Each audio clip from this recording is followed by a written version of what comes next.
stuff like that. Yeah, I've seen a number of different things. So it just pretty much all depends. Definitely.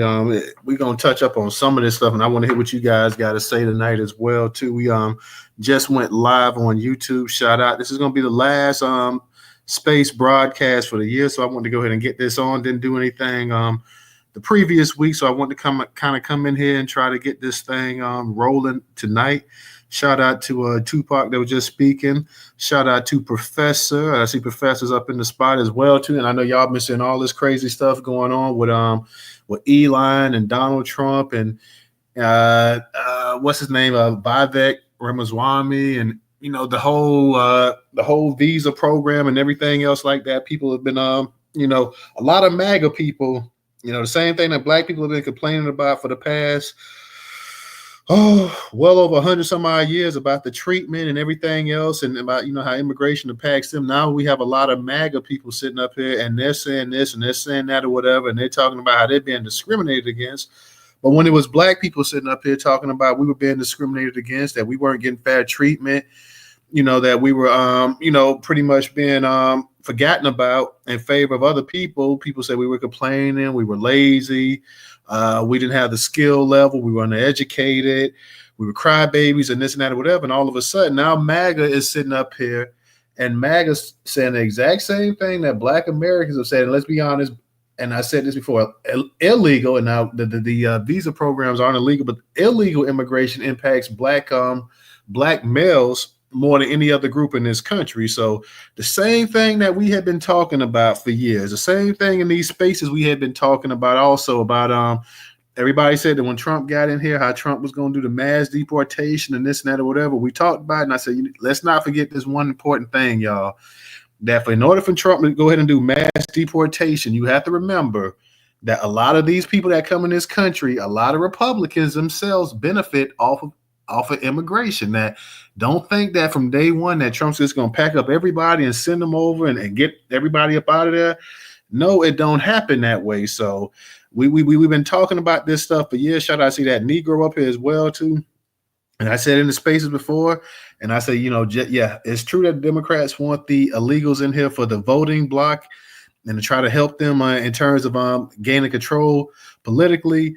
But let's not act like Republicans also don't want immigrants in this country as well, too, because when they'll use it, they'll frame it in terms of business. That's what this whole thing is talking about now. When we're talking about these HB1 visas and stuff like that, you got people saying, talking about giving 65,000, reserving 65,000 spots, and then additional 20-some thousand as well, too. It's an article. I'm going to touch up on that. I'm going to read that as well, too. I got to give a shout out to my man. Shout out to Nightfall over there, guys. Shout out to to my moderators, Nightfall and DJ over there on YouTube, guys. Hold it down over there as well, too. DJ, I know when you get a chance, I said you restarting the phone.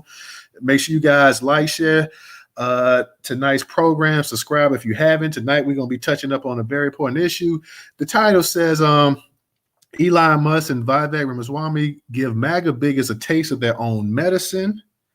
You can see that it's over here on X, and we're also streaming it on YouTube as well, too. The same people that sit up here, like I say, and complain about black people getting this and that or whatever. And I think Vivek even went as far today, he was talking about ending affirmative action or whatever. Pretty remarkable that when you start hearing people that benefited just from coming to this country and stuff right here, talking about within a generation, not even a whole generation, talking about what needs to change politically in the landscape and talking about the American work ethic and all this other stuff as well, too. And Vivek and forgets that he comes from a country that's maybe a step or two up, and India has come up a step or two up from being a third world country themselves as well too. In South Africa, let's not even get on them and the slave labor, the colonization labor, and everything that they got going over there in that country as well too. So Nightfall says, personally, I don't want to hear the Republicans say crap. They continue to allow businesses to use illegals to profit. That's what I'm talking about. They continue to use that. We talked about that in numerous podcast spaces. I said that when everybody was sitting up here talking about the massive deportation, this and that, or whatever that's going to occur when Trump takes office, I say, listen here, Republicans, just as much as Democrats, have gone along with this stuff. Now they can sit up here and they can put all the blame on Democrats having this open border. They have sat up here and they have laced their businesses and everything else with these people with illegals because they want illegal. They want illegals contributing to the economy. They want illegals to get them into their businesses as cheap as possible so they don't have to pay Americans the kind of living and the kind of dollars that they should be given. Professor, what's going on with you tonight, man? Like I said, I'm going to touch up on that article too. I see Melissa down there. I see Nita down there. Mikhail, what's up with you as well, too, Ty? Shout out to everybody coming up in here. Like I said, this has been the first broadcast space in over a week. This is gonna be the last one for this year. We're gonna be coming back strong also this week as well, too. But we're gonna want to go ahead and get this one out. A lot of stuff has been going on in the political system. Rest in peace to whether you voted for him or you were alive. I wasn't alive when he was president, but rest in peace to former President Jimmy Carter, who passed away today as well, too. So rest in peace. Professor, what's going on with you tonight? Are you up in the spot or you doing something? Hey, I'm up in here in Total and glad to see you having a space. The last one before 2024 is out. And my brother, I hope you had a great Christmas. And I'm definitely hoping you have a most prosperous new year. 2025 is upon us, and it's going to be a brand new prosperous year for Newstoter, as this thing is going to get bigger and better because our people are going to be pushing more goals than ever to get what we need, and we're going to push this whole black media thing over the top. Because that's what we have to do, people. We got to make sure that the message is getting out there to our people. And the one way to do that is right here with the Newstoter, with the Newstoter family. And so I just want to say to everybody, I hope everybody had a great Christmas. We all going to have a most prosperous new year. That is my prayer for everybody in the space. And I just want to say with this buyback and Elon, are we really surprised by how they have turned the page on these bigots? And Trump, of course, is going right along with what these guys stated. And that tells you right there, Trump is all about prospering when it comes to the money. Because that's what he's all about, y'all. He's all about that money. So whatever buyback and Elon say, he's going to roll with it, right? So for all you white Americans that were just been all up on Trump being your hero, it's a little bit of disappointment, I know. So I just want to say that, and I can't wait to hear what everybody else have to say. It's a great topic, and let me tell you something. Before this year is out, y'all, look for more big news to happen, because this country continues to put out more bull. I can't say the S word, but it's continuing to put out more bull. You know what? As we get ready to head into 2025, so look for more crazy news and just more stuff to happen before 2025 comes in. Yes, sir. And thank you, Professor. Thank you. Good to be with everybody. Have everybody up in the space. And I hope all you guys had a good happy holidays, and New Year's getting ready to pop off as well too. I see my boy that Negro's up here. I'm gonna get to you, that Negro, real quick. I want to touch up on this article. Matter of fact, that Negro, you go ahead, and then I'm gonna go ahead and I'm gonna touch up on the article next, so everybody can everybody in the room already knows what we're talking about. But I just want to go ahead and put that article up in there as well too. But that Negro, go ahead. How you doing? Yeah, brother. Newstoter, man. I appreciate you. I'm doing good, Professor. Good to be up here as usual. What's up, hey, Professor, man. Good to hear y'all's voices. And same to you. I wish the same to y'all. Before I go in, let me do my thing real quick. Peace, power, and American Negro reparations to the room, specifically for the descendants of the people group emancipated here in the United States of America from chattel slavery between the years 1863 and 1865, per the lands promised in Special Field Orders 15, January 16th, 1865. So, yes, great topic, great space. I don't want to share my thoughts anywhere else but on this platform that promotes Funded Socially. If you haven't checked that out, y'all, please visit the new page in the Funded Socially book. It's called the American Negro Collective. TANK for the acronym. If you want one of the most badass acronym I've ever seen, if I'm going to ride in a car, it better be a tank. So please reach out, fund it socially. I'm boycotting this app starting the 1st. So I'll be on Fund It Socially promoting, and hopefully I can get Newstoter to come do some spaces over there with us and just really kick this European supremacist platform to the curb. So long story short, and I will land it for all you cats, and I'll say my main thing for later, but for all you cats out here that was talking, clowning on me for voting with Dion, who's laughing now, Negroes? Yeah. No, I firmly confirm my protest vote with Dion D. Jenkins because neither of these bitch ass, sorry. Yeah. Language, but go ahead. You got it. Yes, sir. Neither of these coward parties are here for us. And the sooner we realize that and get behind a candidate, whether we like him or not, that looks like us and uplifts the black community, next time, let's get behind our people. And I'll never going to happen, bro. That's never going to happen. Real quick. Just so everybody knows, and we're going to say it again, when somebody's speaking, don't come off the microphone and knock off that person talking. Go ahead, raise your hand. We'll get to you after that. But go ahead, finish your thing. That Negro, Tupac, if you want to speak, go ahead. I'm going to say everybody again, too, watch your language in the space as well. But that Negro, if you want to finish up, and Tupac, if you want to say something, we got you. Go ahead, that Negro. Yeah, just real quick.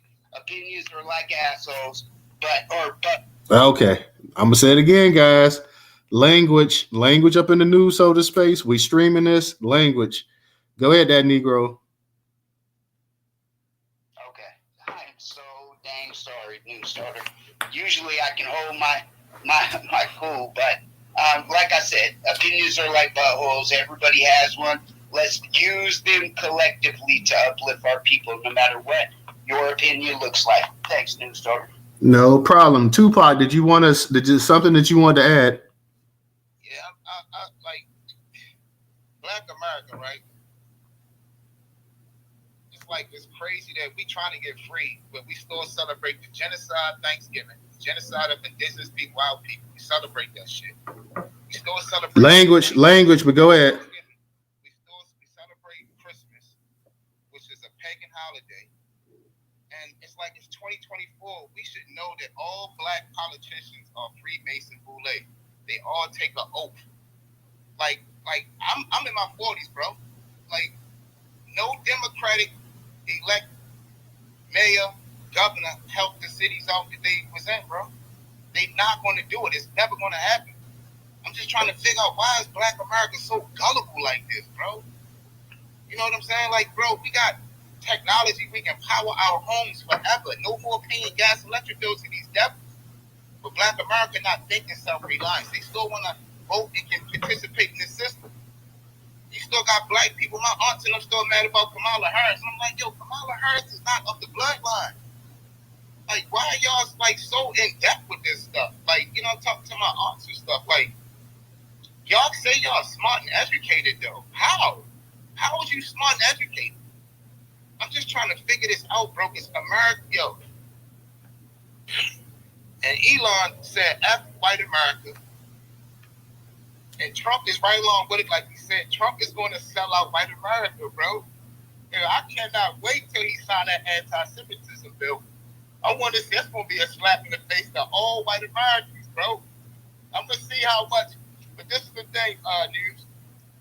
You see it, right? You see, white folks, they don't want to hold white people accountable for selling them out. The ones in Congress, like you said earlier, Jewish supremacy where we are today couldn't happen without whites selling out white Americans. They don't like the mirror. When you put that mirror up, they deflect, and then, you know, they come and they start talking about black people. You know, it's the same typical stuff. Instead of holding their own accountable, they resort back to blacks. But the thing is, I'm just saying, man, once this money go digital, all that, reparations, and it's 2024, bro. About to be 2025. We should know that these devils is not going to give Black America reparations because that means we don't need them no more. You understand? And they said if you want to hide something, put in the book. And in their books, they talk about how they use Black America or Black people emotions to push legislation. They've been talking like this since 1930s, 1940s. Like all these crime and hate bills have been signed against us, but they won't sign one for us because they need us, because they do stuff that triggers our emotion that can get stuff pushed through and legislated through, like Uncle Ben Rice and Aunt Jemima, like how they played Black people out with that. The DEI. They just be playing Negroes, all these smart, educated Negroes. You getting finessed like this. It's crazy. That's the stuff I be tripping out. How everybody say they smart, educated, but nobody's talking about nation building. Nobody's talking about free energy. Nobody's talking about not paying no more gas and electric bills. Stop participating in this game. It's about to crash, bro. The system is about to crash. You don't see that news. You don't see that white people. Y'all don't see that, Professor Black. Y'all don't see that at all, bro. It crashed 4 years ago when COVID hit. Yeah, I mean, with a lot of what you're saying, I agree with. I mean, we definitely agree with a lot of what you're saying. The reparations thing, though, we're gonna continue to fight for that. So we're not about to give up on the reparation thing. But before we give up on reparations, they already granted us reparations in 1865. HR 56 and HR 2216. These are bills that was already passed. You know, it's not like they're going to give it to us. They already signed and sealed it. We just got to go collect it. So this is what these icicles at. Well, how do you know if you was born or if you have a lineage here and all that extra stuff comes in. Just like right now, Black people starting to learn about Wall Street and insurance and how these insurance companies they've been already having all these Tupac, before we get too far off, let me go ahead and get back to the article and stuff. We can touch up on that as well too. Let me go ahead real quick and just cover the Before I quit, can I please respond to that, please? That Negro, let me because this is a quick short article. Once I read it, I'll let you respond. Yes. But let me go ahead and touch up on this real quick. Professor DJ, I'm gonna go to one of the curation partners. Let me know if you guys still hear me because I'm on their site. Can you hear me? Let me know. Yeah, we can. Okay.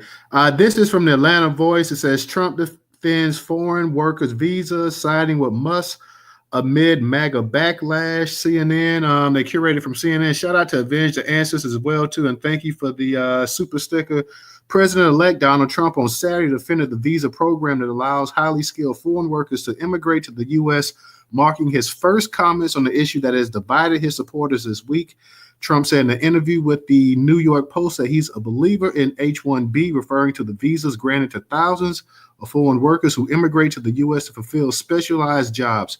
In his first term, Trump restricted access to foreign workers, visas, and he has previously criticized the program. But during the 2024 campaign, Trump signaled openness to some foreign-born workers' legal status if they graduated from a U.S. university.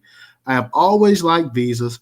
I have always been in favor of the visas. That's why we have them, Trump told the New York Post on Saturday. I have many H-1B visas on my properties. I've been a believer in H-1B. I've used it many times. It's a great program, he added. Trump's comments marked the first time he's weighed in on the issue since entrepreneurs Elon Musk and Vivek Ramaswamy, whom Trump has tapped to lead the newly created Department of Government Efficiency, defended the foreign worker visa program, igniting sharp criticism from MAGA loyalists, hoping to resurrect immigration. Over several days this week, Musk has passionately defended H-1B visas and social media posts arguing for their importance in allowing tech companies, including his own, to grow their businesses. In a post Friday, Musk said he will go to war to protect H-1B visas. The reason I'm in America, along with so many critical people who built SpaceX, Tesla, and hundreds of other companies that made America strong, is because of H-1B, the tech mogul wrote. I will go to war on this issue, the likes of which you cannot possibly comprehend. Musk, who was born in South Africa and obtained Canadian citizenship through his mother, came to the U.S. as a foreign student and later worked on the H-1B visa. Musk and Ramaswamy's defense of foreign workers visa has been met with strong pushback from anti-immigration supporters and Trump's coalition. Former Trump aide Steve Bannon called H-1B visas a scam on an episode of his podcast Saturday, joining a vocal contingent of loyal Trump supporters that includes Representative Matt Gaetz and far-right supporter Laura Loomer. The H-1 visa program allows 65,000 highly skilled workers to immigrate to the U.S. each year to fulfill specific jobs, and grants another 20,000 visas to such workers who have received an advanced degree. And U.S. economists have argued the program allows U.S. companies to maintain competitiveness and grow their business, creating more jobs in the U.S. Trump has previously opposed the H-1B visa program as part of his platform to encourage U.S. companies to prioritize American labor over hiring foreign workers. During his 2016 campaign, Trump accused U.S. companies of hiring H-1B visas for the explicit purpose of substituting for American workers at lower pay. In 2020, Trump restricted access to H-1B visas on several occasions, part of his administration's effort to curb legal immigration while responding to the changing economic conditions brought on by the COVID-19 pandemic. Trump's comments, citing what must represent another instance on the president-elect growing closer to the tech mogul. On Friday, the president-elect posted on social media a private message apparently intended for Musk, asking when he plans to pay another visit to Trump's Mar-a-Lago estate in Florida. All right. So that Negro, you want to say something real quick? I'll go ahead and let you go ahead and get it in.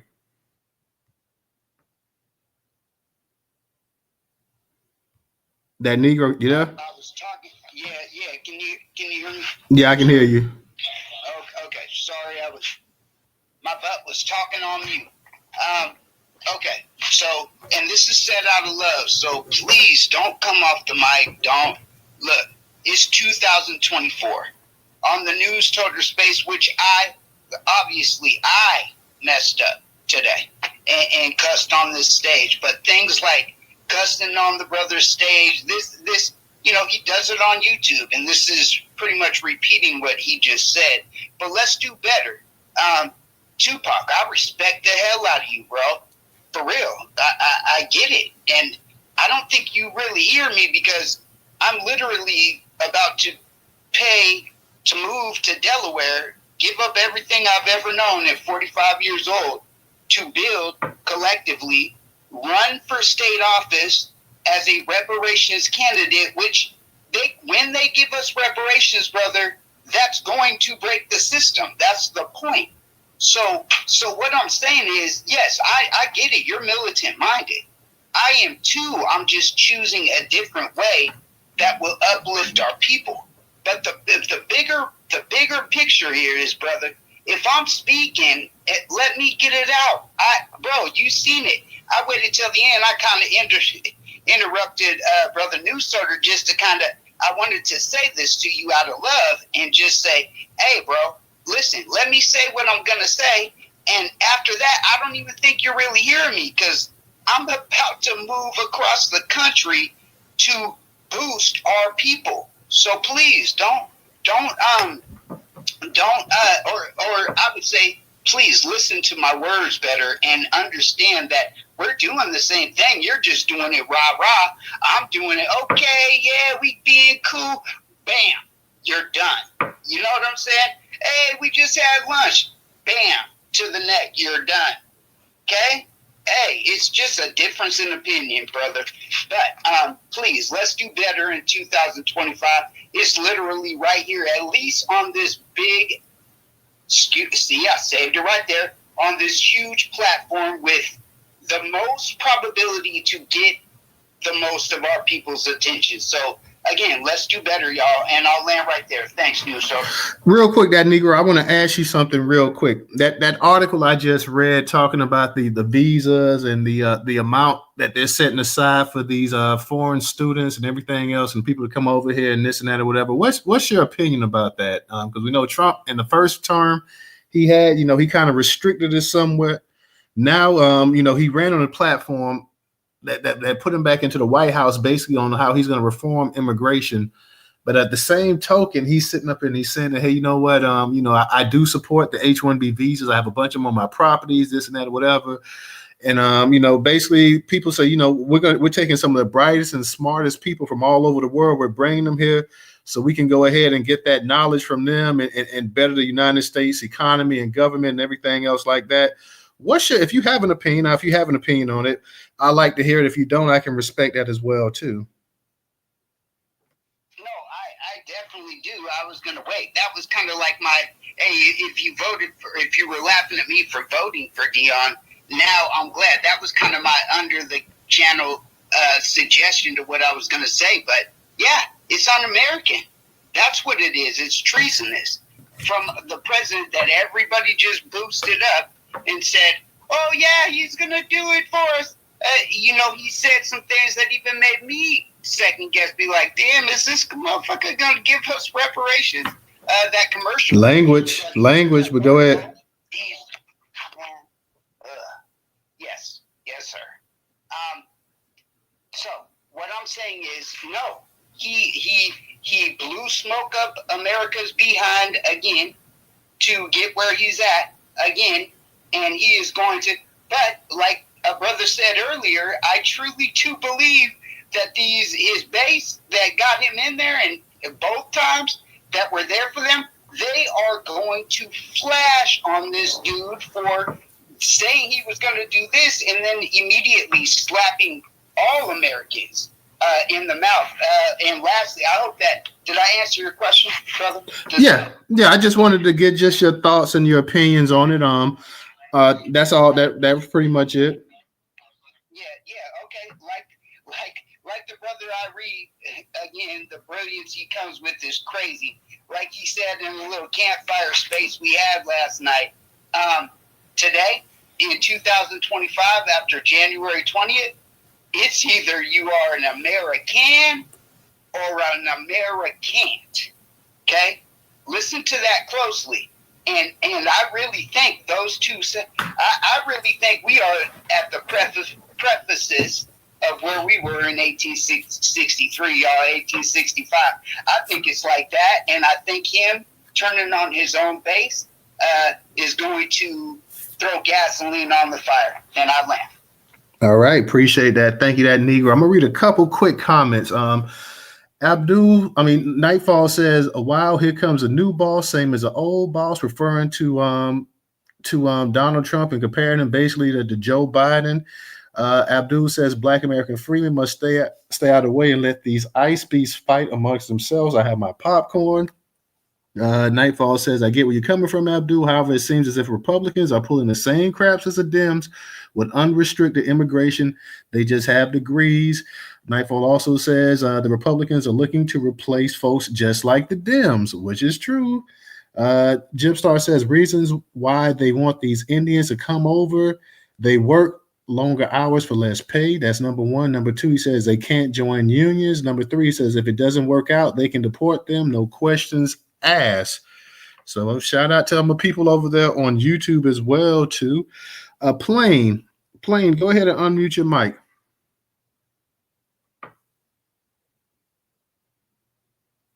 Plain, are you there? Planet. I'm sorry, Planet. I just saw Plain, but Planet, are you there? Yeah, man. What y'all think gonna happen though? What y'all think gonna happen? Like, because this system about to collapse, black man. So what that's gonna stay for Black America? Because if I know you seen it, the Indian dude said that Indians have higher IQs and they are CEOs of all these companies, but all the companies that they're CEOs of are owned by Jews. And Bill Gates said that he hired Indians so they won't create their own Microsoft. So if these people got high IQs, why they haven't thought about creating their own infrastructure? You know what I'm saying? It's just funny to me. So they creating a system, the Indians creating a tech system, these technocrats is creating a system, a digital system, AI system that's going to pretty much have them jobless in 5 years, because in 2030, 80% of jobs are going to AI and robots. So I'm just trying to figure out how smart and how IQ is these people. And are we, do you see that we are much is falling into a trap. Okay, let me respond to that real quick. Mute your mic real quick, Planet. I'll say this right here. If they were as incredibly smart as they say they were, India would be the number one power in the nation, so in the world. So apparently that they're not as smart as they say, because most of the time the very brilliant minds of the Indian population have to move to other places, be it America, Europe, maybe even China and stuff like that. They got to move to other places to really get things flowing for them. So if their IQs was that high, first off, they wouldn't have the caste system over there they have. And the country, and I know India has improved and stuff like that economically compared to what it was, say, maybe 40, 50 years ago. But if it was really to that point where they claim that the IQs is that, this and that or whatever, they'd be the rival of the United States and China in terms of economics, which they're not. So in terms of that, I don't really pay that no mind, because of Vivek and a whole bunch of other people like Vivek had to come to the United States to even be relevant. If Vivek stayed where he was at, nobody would even know who the hell he was, nor would they even care. So to sit up here and say that you're creating all of this great tech and this and that or whatever, well, I mean, hey, how much is it really benefiting the Indian nation too? I'll say this right here too. My thing with this whole, giving out the visas and stuff like that to people, if you want to give out a small number of visas to these people that you consider to be the top of the echelon, okay, fine. But if you're going to do that, then you should be bringing these people over here with one mind, with one thing, and for really one thing only, and that's really to go ahead and train actual Americans over here so they can actually get the skill. You go ahead, you bring over the best so-called minds and tech and everything else like that, and you have them training young American kids, young American adults. You're training America. You take the very best that they got and you bring them over here, maybe for a limited amount of time even. You bring them over here and they're training hundreds, if not thousands of actual American citizens to go ahead so they can actually get up to the level that, hey, we don't have to every so often bring in new this, new that, whatever. So that's my issue with it too. I don't see why you're not bringing in these people to actually train young kids in elementary school, starting off with the STEM at an early. Start off really early, kindergarten, first grade, second grade. We should have all of our elementary kids, middle school kids. We should have the high schoolers, all of them taking STEM, all of them, if they're so advanced and they're so this and that or whatever, and we got to keep up with technology and the pace of the world and everything else like that. Well, fine. You bring them over here. You bring a certain number of them over here, and you have these people that's supposed to be the top of the line, and you have them training actually American citizens. So American citizens, we don't have to constantly keep digging and going overseas and stuff, bringing people around. So that's my main thing. I don't understand why you bring over a certain amount of them, and then, hey, is it really beneficial to the entirety population? Yeah, it's beneficial to corporations and it's beneficial to companies and stuff like that as well too. But is it really beneficial to the average Joe Smo? So that's my thing right there. They need to come over here with the mindset the same way that you take some of the best Americans and you send them to these other places and they train an entire nation or region and everything else like that. And they say, hey, you know what? We got this. We got the American technology, and we don't really need to deal with them like this or whatever, because our people built up the infrastructure and stuff like that. So America, the past 60, 70 years, has gone all over the world, share secrets, taught people stuff and this and that or whatever. Everything that you can think of, from technology to manufacturing and everything else like that. And it's been beneficial to a lot of these countries. It's helped improve their economy. So I think you need to go ahead and do the exact same thing here. You need to go ahead and bring a limited amount of people. This talking about giving 65,000 visas a year plus an additional 20,000. That's a lot of visas. I don't know if you need all of that. It's just wasteful spending, Black man. Another thing that we never talk about is the Jewish Holocaust reparations. They get $30 billion a year since 1949. So 80 straight years, they have been getting $30 billion. And this year, they just passed another bill that the Jewish Holocaust victims, their family members, their heirs, like the great grandbabies, they're going to get reparations for another 100 years. How about that? Bro, it's time to separate from this system, Black man. And you're right about teaching that in school. You see how these schools in China is? China and Japan, they teach coding and ethical hacking. But that starts at home with the families too. The schools are just not responsible for that, man. Well, not every family has the ability or have the actual education or the finances or the understanding to actually teach coding. So, I got you. Who fault is that though, black man? well, I don't know who. I don't know. Well, forget who fault it is. I'm saying this right here. I'm saying if you are actually bringing these people over to the country and you're so talking about trying to improve and better America, then these same people that you're classifying as the top of the line and tech and everything else like that, well, then you need to go ahead and set up schools and stuff like that for coding and all this other stuff and implement it into the actual American educational system. The same way before you graduate high school, you have to have 2 years of foreign language. Then you need to go ahead and make sure that, hey, you know what? Well, since we're making it a requirement to have foreign language in America, you have to learn a foreign language, be it Spanish, French, or sign language. Then you know what? We're going to go ahead and we're going to teach these kids everything that's going on in the tech world as well too. So that's my thing about it. Of course, I know the government itself is the one that's responsible for this, but I believe that, hey, if you're going to go ahead and you really want to go ahead and make this thing even and fair and everything else like that. And that's what a lot of these white folks with MAGA, they're upset about, because they're saying, well, hey, black people have been saying for the longest that, hey, we're getting passed over by people from different countries and this and that or whatever. We're getting passed over by this. We're getting passed over by that. And people say, well, y'all, you're not skilled enough. You're not educated enough. You're complaining, you're whining, you're this, you're that, whatever. But now you hear a whole nother spin on it with white folks sitting up here, the same white folks that say that they're the hardest working people in this country and they're this and they're that or whatever. They're crying and they're whining about it because all of them went out with the intent purpose of putting Donald Trump into office, because Donald Trump was supposed to lead this anti-immigration reform. And Donald Trump sitting up here saying, hey, you know what? I back this. I support this as well, too. So even some of his staunch supporters are like, hey, man, what's going on here? He doing what he's supposed to do, News. Look at everybody in his cabinet. That's why I was telling my people, you see Trump ain't put nobody black. I said, good. Them people are appointed. Trump was going to be president before we was even born, bro. They got a book called The Last President 100 years ago. Talk about burn Trump, everything Donald Trump, all this stuff is already written by the Jew thinkers, the Illuminati. Bringing the immigrants over here, they've been talked about this 20-something years ago. They want to turn America brown. They want them to have sex with the white women, the shiksas. That's what they call them. They say the Gaba Goys are the white men who sold America out. White MAGA got to be mad at white MAGA for selling their own people out, bro. Well, here's the thing. It don't got nothing to do with us. Let them. They're going to collapse and fold in on themselves, bro. But here's the thing. Sit back and watch. But here's the thing, Planet. They've always sold themselves out.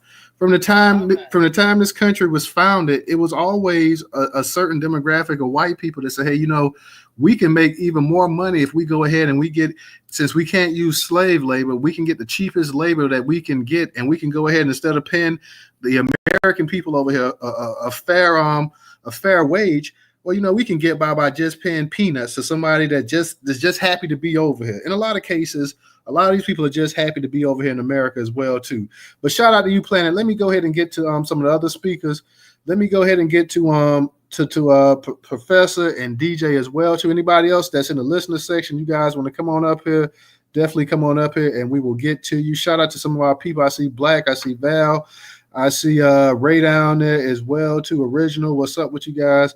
Definitely for those that want to come up here and speak, this is going to be the last broadcast Twitter space for the actual year until I think we'll be back Thursday. So we're trying to go ahead and get this one in, have a good space tonight broadcast. And I want to hear what you guys think about this as well too. And like I said, why not use these people to come here if they're so advanced, technologically more advanced than the Americans and this and that, and Vivek, since he's so advanced, they should definitely go ahead and give him a ticket back to India so he can go ahead and they can get this great Indian infrastructure and all that stuff built over there as well too. But if they're so technologically advanced and head and shoulders over the American population, then like I say, you cut down the actual numbers of people you're giving these visas to, and you go ahead in the states and stuff, especially the most tax savvy states, you go ahead and you start putting these people in places where their main goal is to go ahead and train America, to go ahead and train future Americans to go ahead, or young Americans to go ahead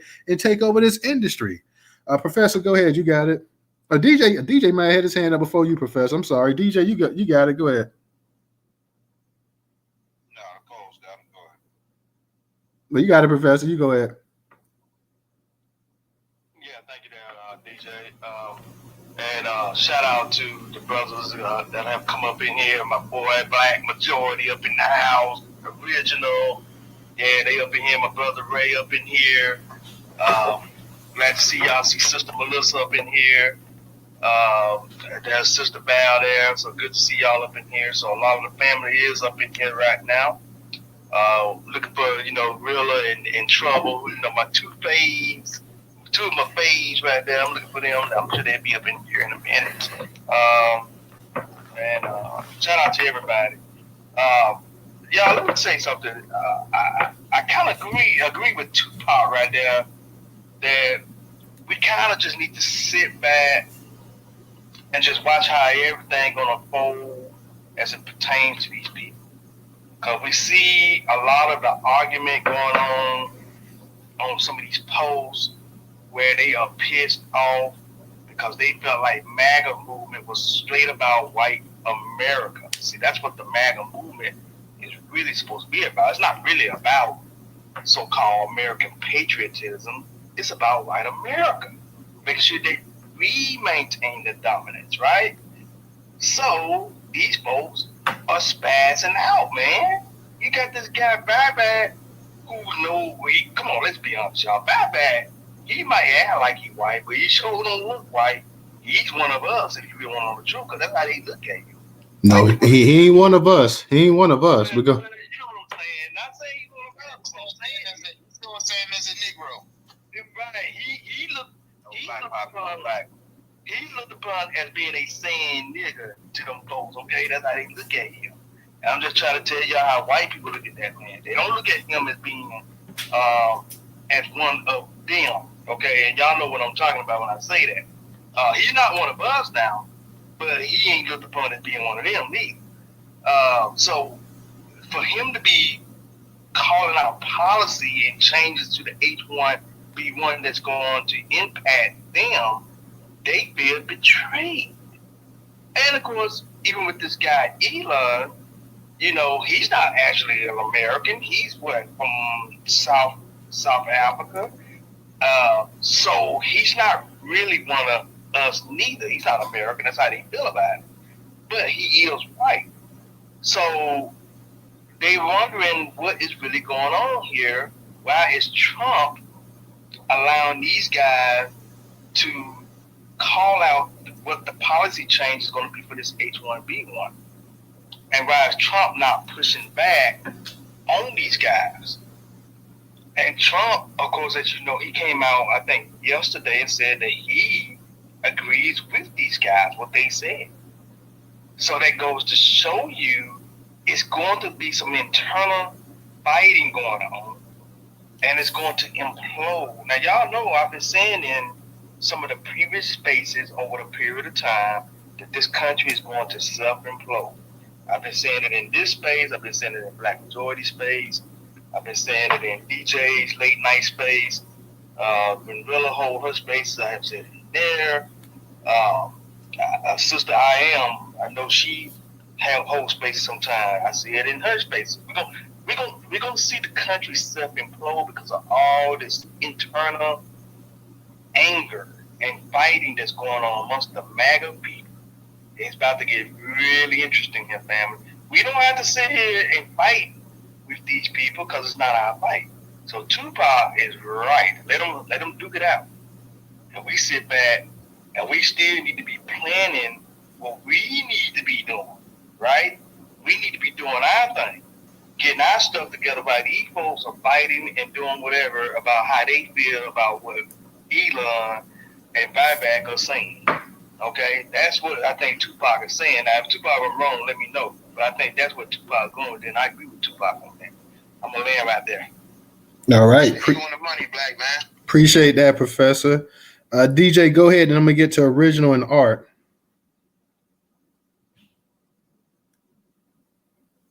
Hey, DJ, you there? Yeah, just trying to turn this up. So, shout out to the room. KSB, Newstoter By, you already know, share the room, Mount Akers. So, y'all gonna have to upgrade y'all codification of language and speech when y'all come up there. Some of y'all need to start reading the dictionary again. because y'all can't seem to stop cussing. So that means you don't know many words. You know what I'm saying? Even though y'all know many words, I know many words, Donald Trump. You know what I mean? Other thing is too, I'm gonna get some pushback and say, hey, yeah, I agree with you, Pac and Planet, but here's the problem: everybody don't know what y'all know. You feel what I'm saying? So y'all not willing to slow walk it. Henceforth, the information doesn't come off correctly to the next person you're trying to have a conversation with. Because I have conversations with folks about all these topics we talk about, and yeah, you know, a lot of folks be like, nah, I don't believe that. Nah, I don't believe the Jews is doing that. Nah, Fat Joe ain't say 50-50 hip hop. You lying. But you got to show them the evidence. You feel what I'm saying? And display it in a way that you might have to dumb down your own information just to prove a point to someone to say, hey, look, this is really happening, and you need to look at XYZ information to at least one day maybe they'll change their mind on their own accord. You feel what I'm saying? So you already know. Call ICE on Vivek Ramaswamy.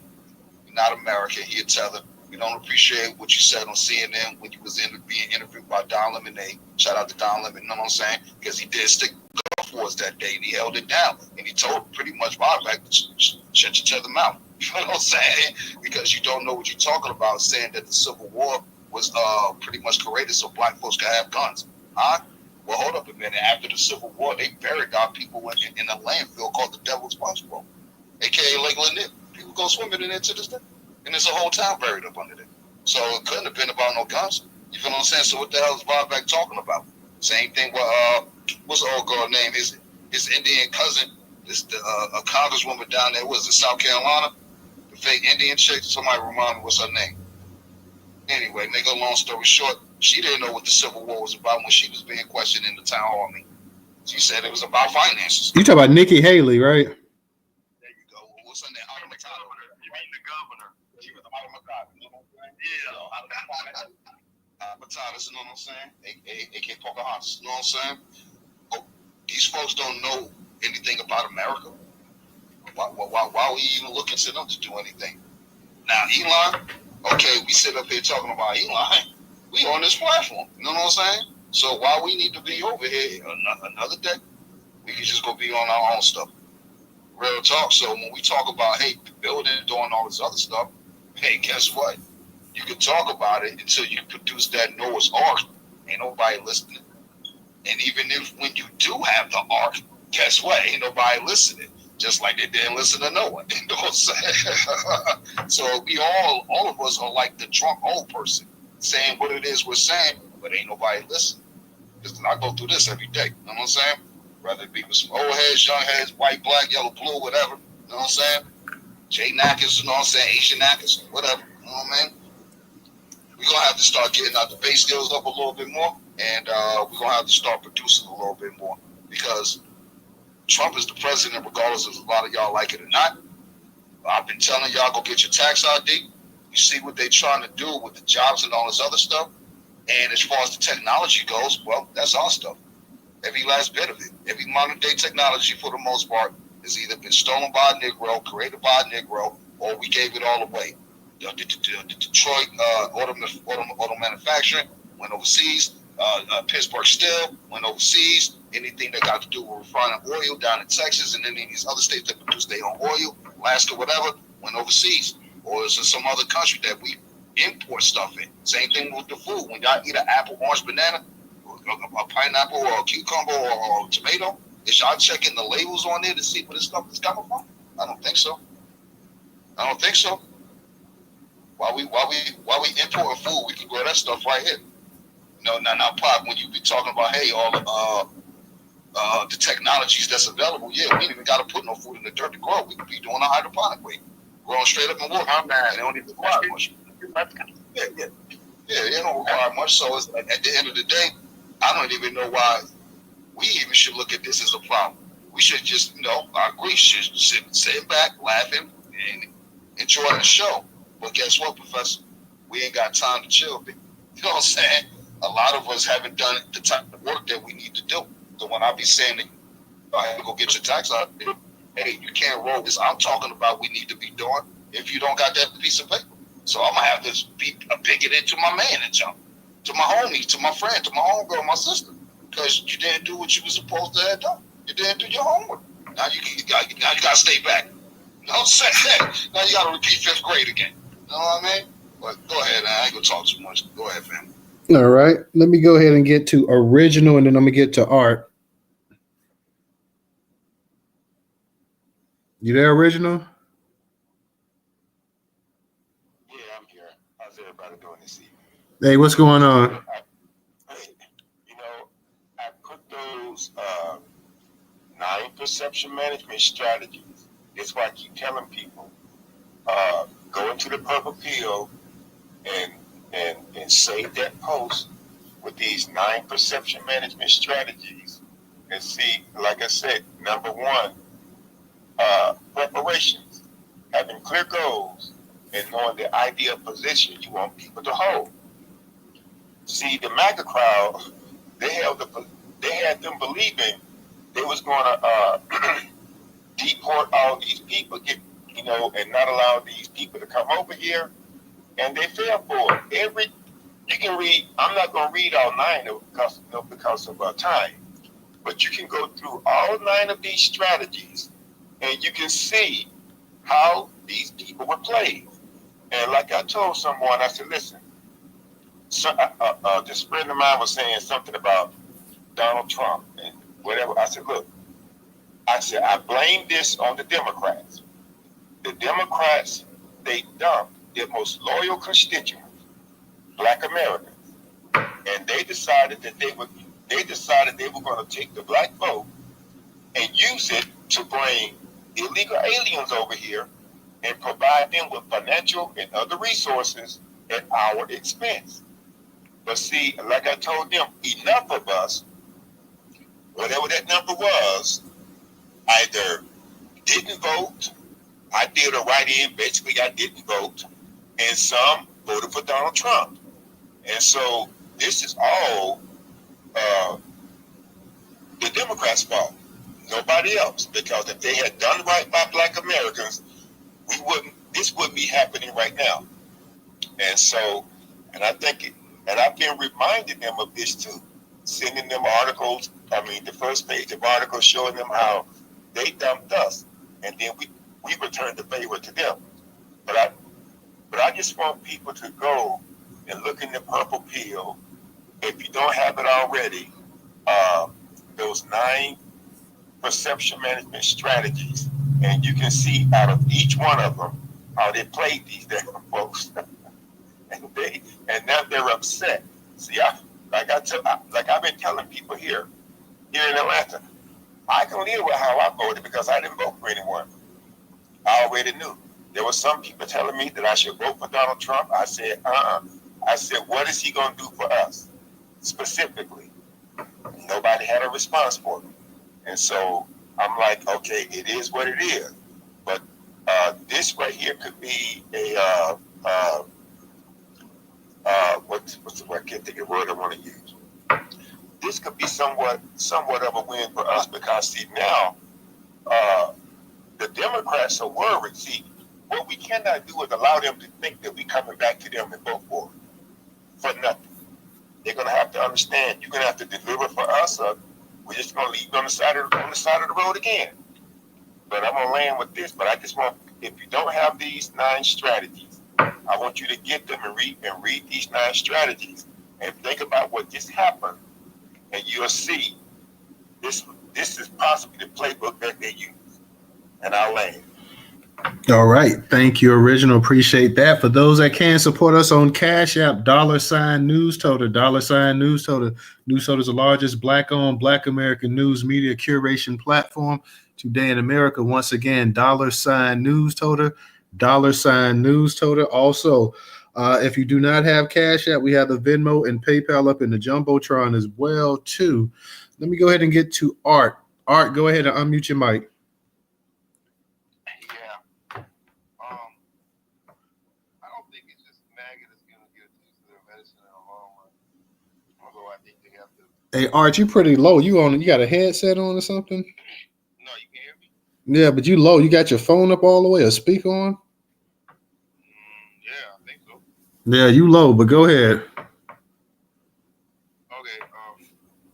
Yeah, I don't think MAGA's the only ones that's going raft of the technological boom. I think that Americans, I'll say about 50% or more, are technophobia.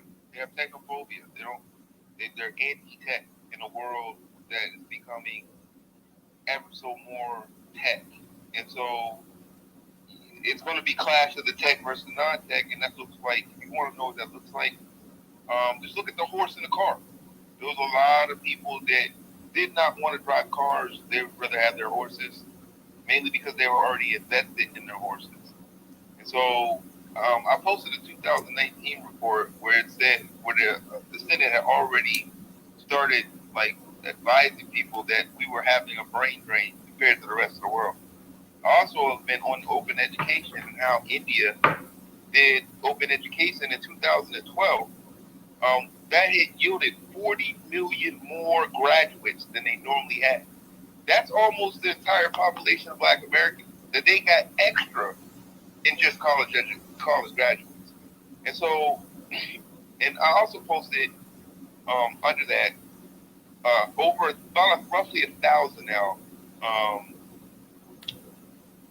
remote entry-level jobs of people hiring every day.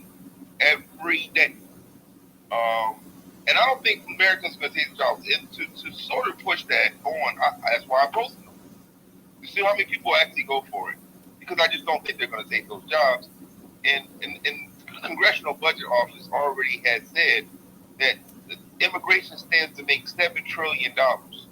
Now, I don't know if you guys know about how big industries are, but you're not getting $7 trillion just from like normal means. Our complete infrastructure is only $1 trillion, right? So to sit there and think that $7 trillion is because of anything outside of tech is absurdity to me. So what we're told is that we're just not supposed to pay attention to that $7 trillion being made. We're not asking any questions, and we're just cool with it, and we're going to just mind our business. If you mind your business for the next 10 years, then don't even plan on getting into the thing, because things will be so advanced. It's like you've been riding a horse this whole time, and cars come out, and you got to teach your whole population how to drive cars. And to keep up with everybody else. Everybody else is just driving, get to work, but you had to backtrack and play catch up. If people want to do that, that's fine. That's just not the route I think people should go. And, you know, opinions are like assholes, right? But watch your language. Watch your language. Okay, fair enough. But what I notice is in this industry, it's getting a lot easier to handle tech. And so you're going to have a lot more entry-level jobs in tech. And either we can be the people that take those jobs and advance and create our own companies based on that, or we get left behind. And there's no accident that the richest, I'll say pale skin in America is in tech. The richest Black American is in tech. The richest Asian American is in tech. You start to see a trend here. So the richest worldwide Asian is in tech. Richest African in tech. So you can keep acting like the richest of every goddamn pretty much country is in tech, or you can start to learn it. And I think we should get past our technophobia, because I hear a lot of technophobia in these rooms, and it don't make no sense. When people literally get 6 figures just talking to AI. And I mean just talking to AI. And so, like, you're on the app talking to people, not getting paid. There's people talking to AI getting 6 figures. I'll end it there. All right. Thank you, Art. Let me go ahead and read a couple questions real quick. A couple comments real quick on YouTube.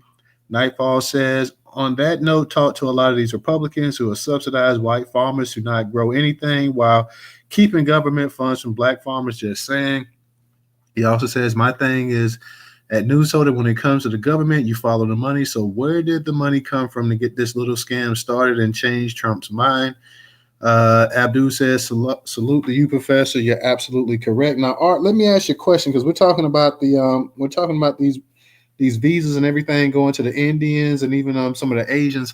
What's your opinion? Because I was saying earlier, I think with the actual visas and stuff like that, I wouldn't have an issue. If you're saying that you're bringing the brightest, smartest people over here, I think if you're bringing these people over here too, don't you think that the government itself should set up some type of training outlets for let's say the young kids that's in school. I mean, because while you're saying that a lot of people in this country are tech phobia, well, we know I'm sure a lot of you guys have as well too.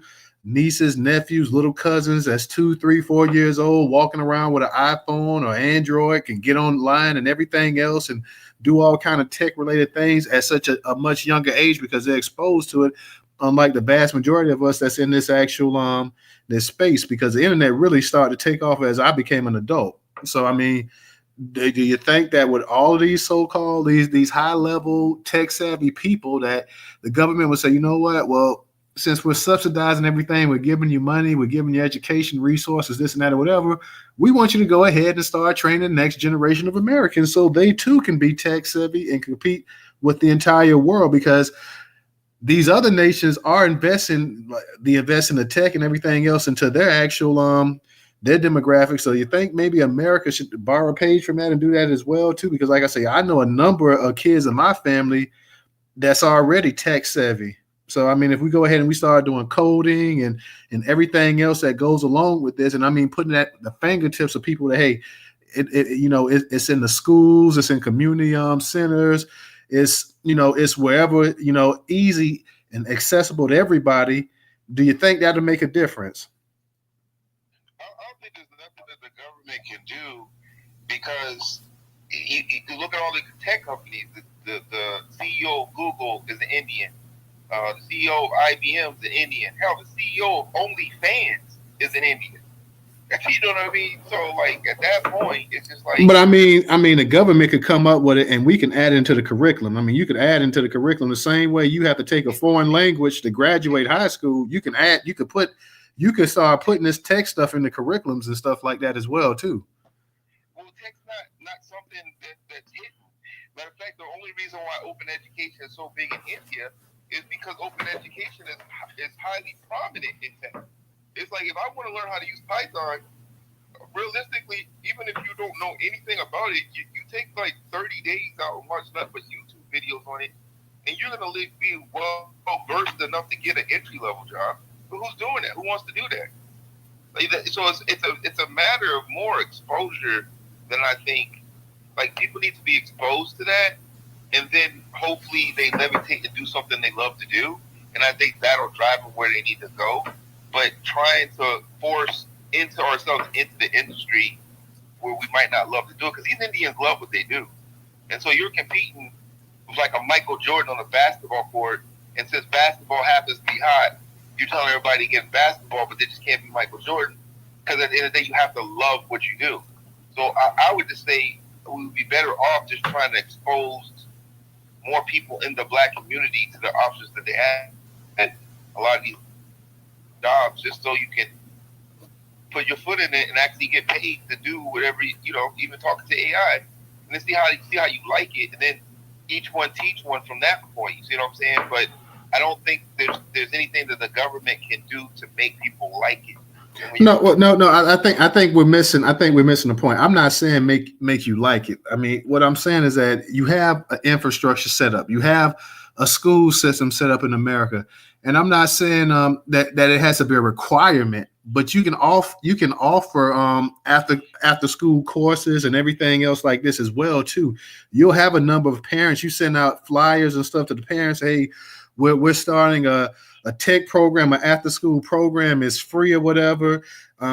It'll be an hour a day after school or whatever. We'll provide resources and everything like that. I mean, not every parent is going to go ahead and sign their kids up for it, but you would have enough parents. You'd have enough parents that, hey, I think it would make an imprint. It would make a difference or whatever, because let's be for real.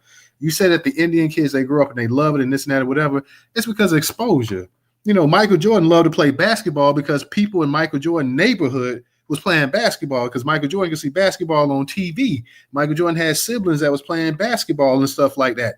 I grew up playing football because my older cousins them used to be out there in the neighborhood playing football, throwing the football. And I'm like, hey, I want to play with y'all as well, too. So this became part of my environment like anything else like that. So if we start, and we can also use nonprofits, one of the biggest nonprofits you can use could be a lot of these churches and stuff like that as well, too. You can offer small grants to go ahead and get some of the infrastructure and things set up as well, too, because let's be for real, this country has money to print up. So they can go ahead and do it.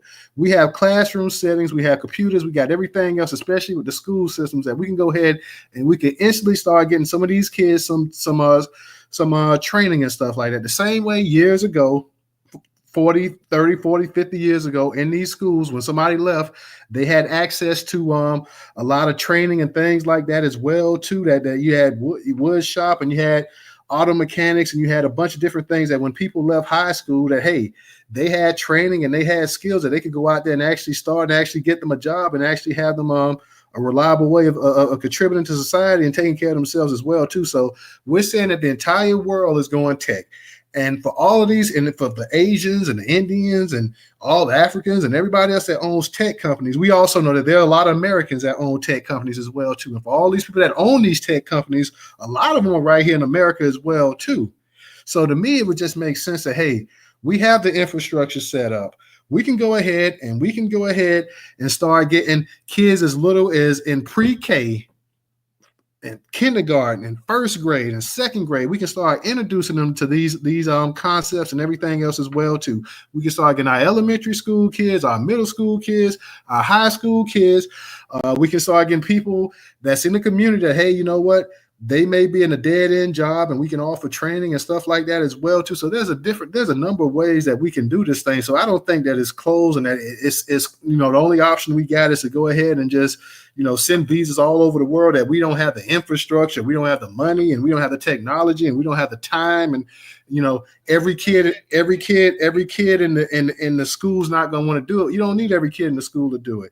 You only need a certain amount of kids to go ahead and actually teach this, who want to actually teach it and learn it. Some of the parents also may say, hey, you know what, love Keisha, I don't care if you want to go there or not. That's one thing my mom used to say sometimes, like, son, my mom and dad, like, hey, you may not want to go and do this, but you're going to do it because it's going to better you down the road. So, hey, yes, son, I know you don't want to do that. I know you don't want to lose 2 hours of your day a couple times a week, but guess what? I'm your parent. I think this is going to be beneficial. Instead of you making $12 an hour, when you get out of high school, if you decide not to go to college, you may start off making $35, $40 an hour. So guess what? You're going.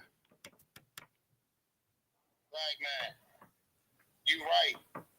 But you're not looking at the foundation of the system, brother. The school system was made to make workers, to dumb you down and make you stupid. Their job isn't to make American children smart, brother. That's our job, parents. But parents are in survival mode, working 80 hours a week and still broke. That's why children like, why should I work and get a job? That's why the kids out here scamming. That's why the babies out here building free energy technology so they don't got to pay no more gas and electric bills.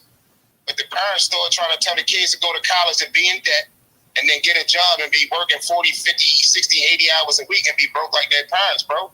It's not making sense. It's not adding up. You understand what I'm saying? So the school system was made to dumb the kids down, man. All right, man. It only take a couple 30 minutes. You gotta want to do this. You gotta want to be rich. They want to get rich the quick way. They ain't trying to put no work in, man. American children are spoiled, bro. White, black, Asian, Hispanic. And that's why they bringing over these people that's hungry, man. These people want to eat. Just like Art was just saying about the NBA.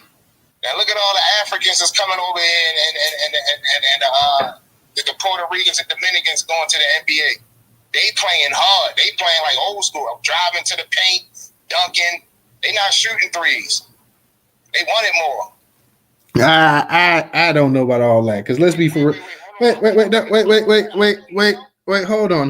Because LeBron James is 40 years old and he's still a face of the NBA. I mean, so he's not even in his prime, and he's still a face of the NBA at 40 years of age. So, I mean, and give Giannis credit, because Giannis is a great player, and give some of these other, international players their credit and their due and stuff like that as well, too. But it's not to the point. I mean, the NBA back in the 90s, before you even had the dream team, the NBA, David Stern, their whole idea was to go ahead and make NBA global so they could get more support, they could make more money, and they could also bring in more white players because the NBA was considered too damn black. The NBA had that problem in the 70s as well, too, and that's why the viewership went down to absolute crap because it was too white in the NBA.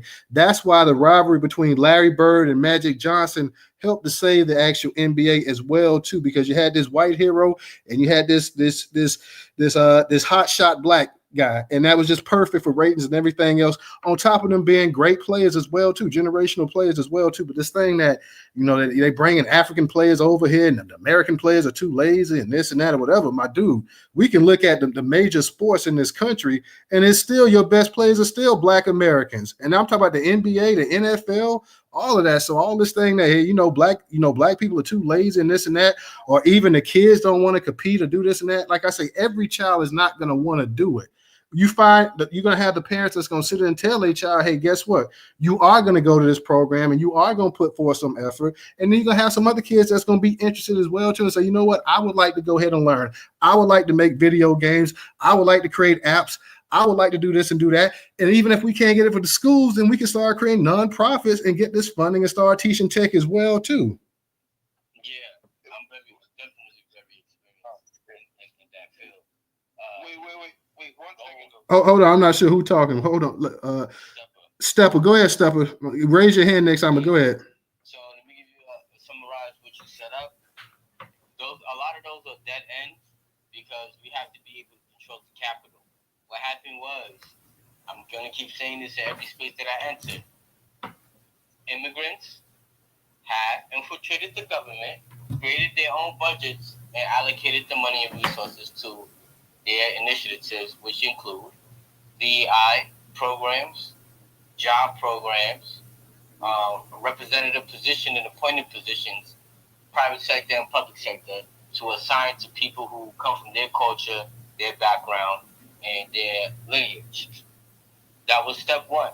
After you gather that, you get the power, and you get the money to do what you would like to do, which is do exactly what you're saying, but the money is going to go directly to their program, their businesses, start up for funding for their businesses, a revolving door of employees that come from overseas, and college, information, and knowledge.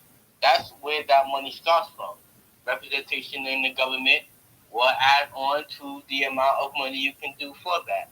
For example, local representatives and federal representatives.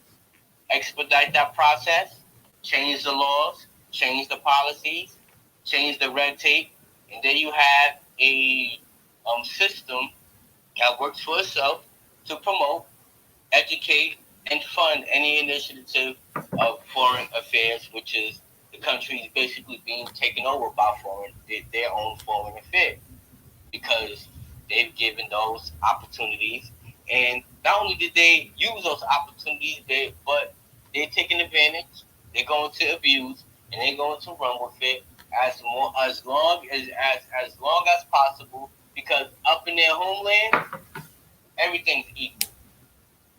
Everything is probably so equal that they're at a disadvantage because they don't want to build their own homelands up. They're going to come here and continue that revolving door power, and they're going to pay and buy their way through any opposition. So yes, after school programming will work. Funding our own current school program will work. Trades will work. However, what they did with the tech and trades is they're going to do that same technique they did, and they're going to fund their own programs. Even when it comes to trade, they're going to give those tech jobs to foreign people. They're going to give the trade jobs to foreign people. They're going to come first because they're going to create those pipelines. Those pipelines come from government representation to allocate funding to the nonprofits, to the businesses that are going to keep producing those incomes. Okay, Stepper, real quick. Now, you're saying about representation and that helping with funding, but let's be for real. There are not a significant number of Indian Americans, Chinese Americans, Arab Americans that's in politics to the point that they should be able to control funding for these actual grants and everything else as well too. You have more black people that's in government than you have Chinese. Please, you got more black people in government than you got Arabs, Chinese, Asians, East Indians all combined. So if they can go ahead and they can do this, why we can't? You might want to do a little bit of research behind that, because if you look in liberal cities, many of those politicians are not from America. Bro, they can do it because this been set up as Illuminati plans, brother. This has been planned over 50, 60 years ago, black man. And these black people that you talking about, they all Freemasons. They never going to do nothing for black America. Yeah, they're gonna do something for money, and the foreigners are gonna. That's it. When you talk about offshore accounts, Joe Biden and many people politically, they get funding from China. They get funding from the Ukraine. They have two-way relationships with international affairs. That's number one. Number two, it only takes one to two to three politicians. I can be from fucking China, like in New York City. Language. Go ahead. In New York City, diversity, equity, inclusion, the Civil Rights Committee, they're all Chinese. In city council, they're all Chinese. So when it comes to getting equal rights through policy in New York, the Chinese people run that, not black Americans. Everyone else, yeah, you might have some Jamaican Americans here and there. You might have some, you'll see some Muslims. You're probably gonna see an Italian, but that's what I mean when I say those representation. It only takes 1 to 2 to 3 people. We ain't got one person stomping for black Americans. If we do, it's probably only one. And they gonna get him up out of there, him or her up out of there. And they're gonna get him up out of here exactly like he said. He's not gonna be substantial in anything. So right now we're outnumbered by foreign affairs. Hey, News, let me ask you a question. Yeah. If I'm paying you, if the American citizens or your state is paying you, whatever state you're from, they paying you $200,000 a year, right? To look out for them. But you got these big companies, big corporatocracies paying you $400,000, $600,000 to pass this legislation that they cooked up. You gonna do it? You gonna sell your people? I don't understand how y'all bringing legislation to the tech. Tell me the last tech legislation that went through that anybody cared about. Like, what are we doing? Like, you said the last tech. I'm in tech, bro. Google. The government trying to break up Chrome. All right, the government trying to break up Chrome. Google browser. That's the biggest stuff happening right now. I mean, Google's a different story because they have a monopoly on search, so that's whatever. They should be broken up, and I don't think even they could argue that point. But my point is that tech is never the entry level. Hey, let one person speak. Let Art speak. Hold on. Let Art speak. Go ahead. When people that are not in the field talk about my field, it like makes me like. Is Elon Musk in your field? Holy cow, bro! Can I finish? Yeah, let Art speak. Let him speak. Go ahead. Why are we talking about that African American, bro? Anyway, so the entry to get in the field that I'm in has never been lower. It's never been low. So the idea that we can't get into it is bull in this day and age. It's just not. It's not reality. It's not a world, bro. I remember when you had to sit there and spend like 8 hours coding something that now you can type into an AI and get it to generate for you and be done by lunchtime. Like that was like a multi-week affair to get some of the stuff that AI is doing now. So it's just like people just don't want to do it, and then they just want to say this thing. And another thing to somebody's point, India had open education for the last 10 years. That means that roughly 1 billion some of their population has had access to free education for the last decade, while our education was paywall. That was all of Americans. So of course we're gonna be behind the 8 ball on that, bro. Like that's just common sense. No matter who we're talking about, if somebody's been getting free education to the tune of billions of people, And then this other group is only 1/3 of that amount. It's been paywalling the education on their populace. It doesn't take a rocket science to see what the outcome of that's going to be. So we just got to be realistic about some of these conversations. And the Senate passed the situation about brain drain in America in 2019. They knew about this for the last 5 years, bro. And they decided to do nothing while watching in India have brain drain for a different reason, because they had too many babies and not enough teachers. And we had brain drain because we paywalled it. Both knew about it at least 5 to 10 years ago, but two countries went two different directions, and now one country got a bunch of CEOs and the other don't. So it's not rocket science here what happened. But All right, they all CEOs for Jewish companies though, yo. So hold on. Let me respond to I mean, it's still a work rate, though, bro. It's still. Okay, we got to have one speaker at a time. Everybody stay on your mic. We're going to start back raising our hands. Matter of fact, I'm going to let you, because Talent is up here and Talent hasn't had a chance to speak. So real quick, Stepher, go ahead. And so I can go ahead and get the Talent too, because he's waiting. So I want to get the Talent as well. So go ahead real quick. Thank you for that, brother. I just wanted to respond to Art real quickly. He said, how do we get into Oh, somebody must have hit the mute. Sorry about that. Go ahead. Yeah, he said, how do we end up talking about government? Because this has nothing to do with government. Elon Musk started his company from government funding. A lot of the tech companies, this all comes back down to government because Bobby Schwab, whatever the fuck is, sorry, excuse my language, whatever his name is, he's basically saying the visas, we need to promote visas more. They're using visas to cut through employment opportunities that would be given to regular everyday Americans. The government is actually expediting the process in their citizenship and giving them six-figure paying jobs while cutting the opportunity for other people. So while we can train up Americans and black Americans and young brothers, the government is basically, represented from people who are Elon's Indian. a bad example because he's making Hey, Art, let him finish speaking. Art. Go ahead. So the government is using the funding from the taxpayers like you, me, and others to fund their businesses, to fund their DEI programs, to fund investment opportunities, and then they're using these visas and people who are foreigners, maybe from America, maybe from another country, to give them opportunities. And what's happening is why we're having this discussion now, is that we have the Elon Musk and his brother and other people around the country who are going to fight hard for visas because that's how they have been making so much money and underhanding the black American job market. That's one. Number two, New York spent about $2.5 billion on trying to assist, not trying, but delivering that money to illegal immigration.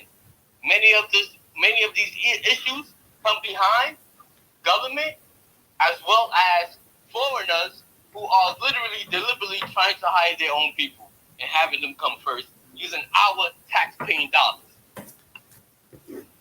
But it ain't our dollars, All right. bro. Thank you. Hey, Planet. I'm gonna get back to you. Let me get the Talent, and I get the Planet. Then get to you, Planet, and I get back to Art. Go ahead, Talent. You got it. Hey, peace and love, Newstoter DJ. Shout out to the family for real. Happy holy days and prep up for the new year. Big one coming. Negro Solstice is December 21st, 2025. So make sure you get your spirit online. That God's gonna get activated. All right, cool. I'm tired of people talking. I'm gonna give you our framework. David Stewart is an American Negro, Black American, freedman, American Indian, whatever you want to call him. He's from the soil, and he is the richest man, black man specifically, in the United States. He is a tech guy, IT guy. His company is Worldwide Technology. The company grosses $17 billion per year, and he started it in 1990. So that's 10 years before the Y2K, whole internet, they was telling us 2000, everything's going to reset. So if you are a person in tech, if you are not looking to establish a business to build out a framework that hires Black Americans within tech, then shut the fuck up and get off the app. Language. Hey, Talent. Language. Hey. Real quick. Let me hit the mute on everybody again because we're getting too many. Don't drop any F-bombs. Don't drop any MFs. Don't drop any S's. Just go ahead and just speak, everybody. You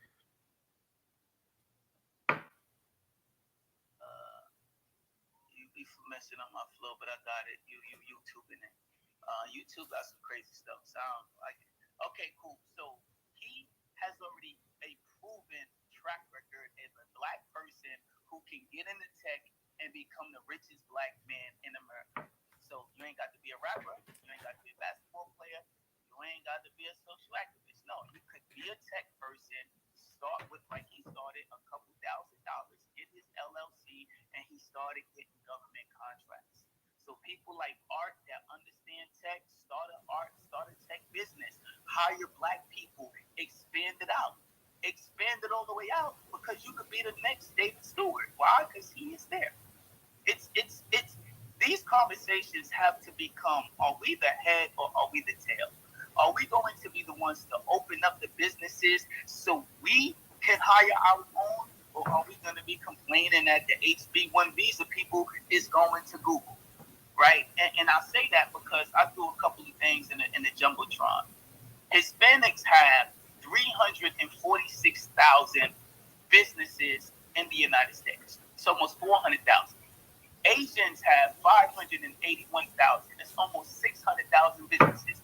Black Americans, black people, and that probably includes black immigrants, collectively have 134,000 businesses in the United States of America.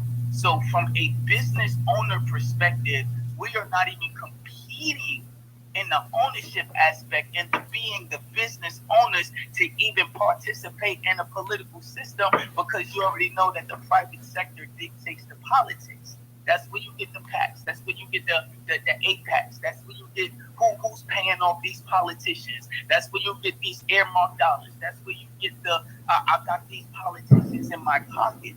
If we are not creating businesses, and what I mean by that, I'm talking about like Ice Cube right now is suing the NBA with the Department of Justice because they are stifling the growth of his 3-on-3 basketball business, right? If we are not looking to be for-profit businesses in a capitalistic economy, then what are we talking about? We have to be the ones building out the businesses and fighting the government because we're not getting the contracts, suing the government because we're not getting the contracts. Like Edward Bloom is running around right now suing because of affirmative action and DEI and school enrollments based on entities that we don't even own. Right, and then people was complaining about the black ladies in Georgia who were the Fearless Fund stuff, and they weren't even just giving grants to black women; they was giving them to Asian women and women of color. Any women could apply for that too. We got to get to the position where we are fighting for a part of the pie. What we're looking at right now is the corporatocracy, the technocracy of private sector. Elon Musk has Tesla. Right, he bought Twitter. Twitter was a private business. So they are running the rules based on the private sector, and they're yielding the public sector and politicians because they got the bread on the private side. He paid $44 billion to Twitter. Tesla is going through class action lawsuits because they're being racially biased against people. So he paying them lawsuits out, but he still own that company, right? He paid Donald Trump campaign $200, $300 million to ensure that they won. So he used the private sector to make an investment in his pocket using the public sector. We don't do that type of work because black people get money, unfortunately, through entertainment, through certain entities that are already aligned with the Democratic Party, and you can't speak out against them. So now we see so much of our celebrity entertainment and black people who are part of our elite group. They already tied in with a party that they're not yielding any benefit for black people, right? Tyler Perry isn't yielding power for black people, but he got all that land in Georgia. So if we know that the established status quo of the black people who have made it thus far is not going to be unlocked with us in the grassroots, then that means that those in the grassroots got to replace them. We got to be the new cool. We got to create the new businesses. We got to be the ones that change the dynamics of what is happening because we see nobody else is going to help us but us. So and I'm gonna land here. So all the geniuses that's on the stage, like the Steppers, the Me's, the Arts, the Newstoters, the Tupacs, what type of business model do you have? Is it a business? Are you paying taxes? Can you leverage that thing for power? How many black people are you hiring? David Stewart hires 9,000 employees every. I mean, that's his business. So how many of them are black? I hope half. I hope more. Maybe it's not enough, but maybe it should be more. We gotta be the people that set up the businesses to go after the money. The money's in the private sector, and it's through government contracting. If people are not trying to work and get the businesses done, then we just gonna be on the sideline complaining about what everybody else doing. This conversation with the H-1B visa stuff really ain't got much to do with us, because we see we've been disinvested in when it comes to the urban community of STEM. But are we opening up some STEM programs? During COVID, did we open up the remote learning programs? Are we opening up the businesses to care for our community? We cannot be replaced by an immigrant if we are servicing our own people. We have the cultural competency, the know-how, and the understanding of what we need to service each other. And you can become David Stewart, which is the richest black man in the country, the 5th in the world, doing what? Creating a business that services and solves problems for American people. And that's what he does. So why can't we do the same? And I'm going to land there. All right. Thank you, Talent. Let me go ahead and let me give a shout out to Black Majority, not Black, but Black Pressure for the contribution on Cash App, DJ as well, too. Art, I guess we had what Planet must have dropped down, but Art, go ahead.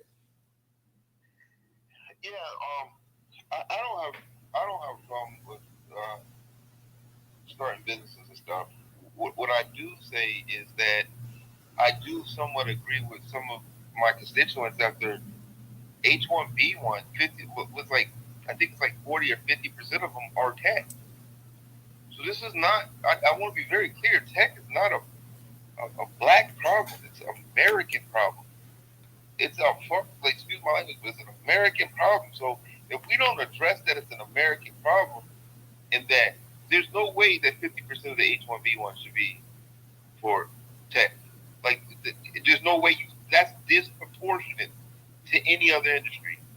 So it makes clear what Americans will and won't do to a certain degree, because I can see if it was like the NBA or farming, like everybody, because everybody would think it's farming, right? But it's not. And so I guess the thing is awareness is the best thing I can say, and that's why I've been posting them jobs lately, Talent. I'm gonna make another list and post another thing of entry-level jobs that I know that I'm not gonna take. You know what I mean? And people need to take them, because when it comes to technology moves so fast, people need to network. And it's one of those things that if I come up with an idea or you come up with an idea, we should just execute that idea. Like, it should be, okay, well, we're going to take the next 3 or 6 months and make whatever. Like, the OMB's in our way. So we're going to make our own census. Boom, let's just do that. Next 6 months, we're going to focus. Everybody's going to do their expertise. If they're better on the ground, be on the ground. They're a better coder, code. And just in 6 months, get that project done and then handle it like that. And that's just an example. There could be 1,000 different examples. Mutual aid, open education. My thing to me as a first step that I've been trying to do is donate and get out open education. And I think that's a multi-pronged approach, because tech is moving too fast and they're trying to remove our history. So if you look at those two problems, open education solves both those, because you can open author. So as far as like Negro history disappearing, we ain't got to worry about that, because anybody can author. You see what I'm saying? And then people vouch for the curriculums. So there is no one person or gatekeeper to the curriculum. And then on top of it, when we need to keep up with tech, again, open author solves that problem, right? And so that's where most of my money and time goes to, is these open AI. They have literally AI you can talk to about education. If you want to get started in STEM, you can have between a teacher that you can like FaceTime, or videos that or curriculums that people are making. We can pay our people. A lot of teachers are losing their job. I would be down to donate to teachers who are losing their job that are willing to do open author, because it gets our people out there. You see what I'm saying? Like, it helps our people get awareness of it. I think it's an awareness and opportunity problem more so than just people not doing it. And so if we can give them entry-level ways of getting into it, at least in my local area, that's what bridges the gap. That's where, like, oh, I didn't know I could go here and just talk to this thing and it tell me what to do. Like, you know what I mean? Like, oh, I didn't know that this YouTube channel existed or whatever the case may be. That's more what we need to do. Each one teach one and put another person on into an opportunity and keep it going until it reaches critical mass, because it's not going to be something, by the time I sit down and make a curriculum for somebody, there's already a new way to do it because of AI. See what I'm saying? It's already a new somebody invented some prompt that makes an app in 5 seconds. It was the app you needed, right? Like, or something like that. So it's just literally that fast and that crazy going on right now. And I hope that makes sense. So I'll end it there. All right. Thank you. DJ, go ahead. I see you got your hand up. Yeah, real quick. So just to piggyback off of what everyone said, hopefully y'all can hear me. Mic check 1 2, share the room out. So yeah, shout out to all wonderful black folks up in the room. So yeah, everything and everyone is on point. I like what Talon said, because that's kind of where I was going. That's why I said the other day in the room, Talon, hey, maybe you could talk to these folks because they ain't listening to me. So with that being said, here's the problem with everything though. None of these folks got to hire you on the back end. Yeah, they already done told you, yeah, you can go get the education. That don't mean we got to give you a job. So when we talk about free education, well, that's out there everywhere for everyone, even here as well, Art. You feel what I'm saying? Yeah, we understand it matter took a lot of the skilled labor trades out of the the high schools across Black America specifically. Auto mechanics, welding, any type of home ec or whatever it was we took back then in school. You know what I'm saying? I was arguing with my uncle all day today. Hey, look, these kids don't even know how to write in cursive. If you don't believe me, test the grandkids when they come over here. See if they know. Ask them, do they know any of these black elders or famous folks that's on the wall down here we got in the family den room? You know what I'm saying? They can't name anyone other than Malcolm, Martin, Rosa Parks by face without the name. You know what I'm saying? We ain't teaching our kids nothing, man. And that's really what it falls down to. So when we talk about this STEM and coding stuff, guess what? That's been free for so long. It's crazy.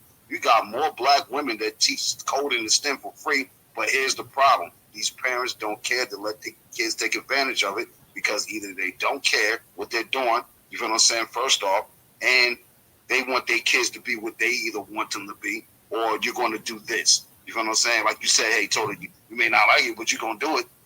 Yeah, we ain't even doing that nowadays, B, because I don't see my family do that too. See my female cousins, they don't force their kids to do none of this stuff, man. And look, whatever happened to wanting to take advantage of opportunities that was given to you? So obviously opportunities ain't given in school anymore. So why should these kids take advantage of anything else other than a PlayStation? Other than anything else than getting in trouble outside? You know what I'm saying? Just talking to my aunt the other day, you know what I'm saying? Hey, man, I think the grandkids got a little bit too much infatuation with guns and murder, man. I don't know if it's the Call of Duty games or they talking to their friends at school about this stuff. And we in the hood, Essex County, Brick City. They go down around the corner. You know what I'm saying? So, hey, what's good? And look, these little cousins of mine, I'm talking about they 13 and under, B. They ain't hood now, get smacked like me. You feel what I'm saying? You ain't a thug cousin. Why you even talking like that, bro? I gotta get at my female cousin. Hey, yo, I don't think you know, B. Cousin, what's good? You know what I'm saying? Because we don't talk to our kids like that, but I question them. Hey, how was school today, yo? What did you learn? Oh, well, did you know this? And now we in deep conversation. So the real argument is parents is just not teaching their kids, forcing their kids, right? Not to say teach, because, a lot of us only the nurturers. We send our kids off to school. So that's the other big thing. Hey, with all the money that we spend on silly stuff, you know what I'm saying? Let's quit weed, drugs, drinking, going to the club and buying Jordans for you. We can build the baddest HBCU you ever saw on the planet.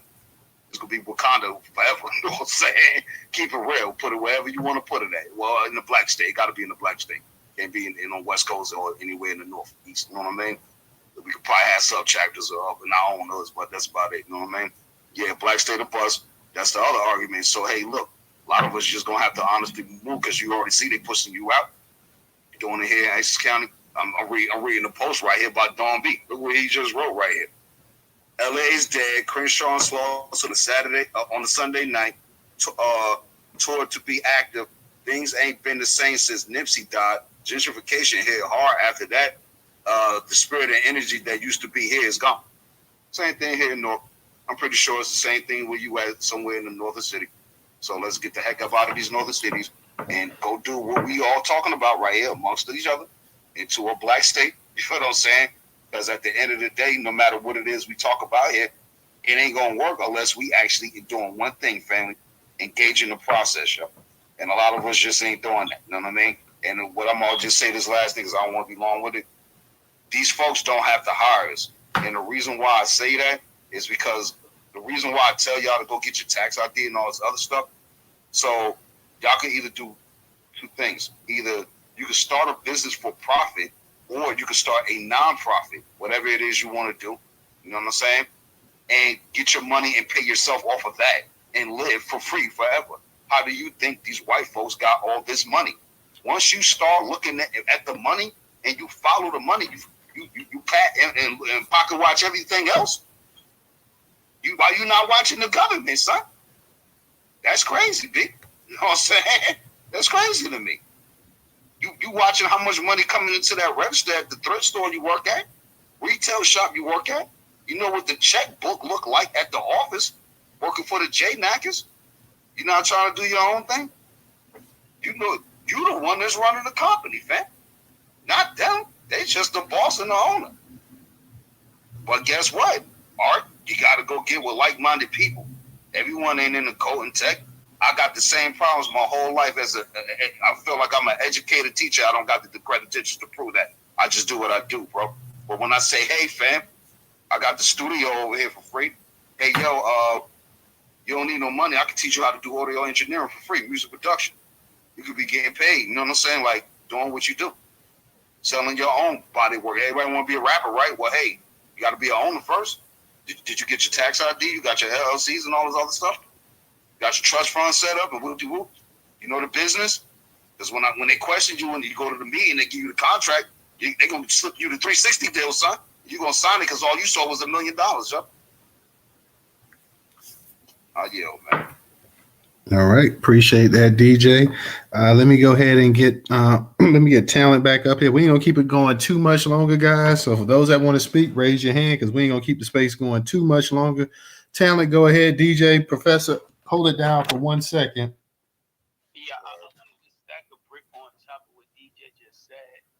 And yo, can we set up a career day for the first week or maybe the first 2 weeks of January, right? Everybody that's a part of like this reparation space, whatever, you know the rooms we flow through. Like, can we do like a career day? Maybe I hear some people on the back channel because it's very important for us to know what type of work we do. I'll be on this platform all day talking to people. Many people know the work that I do.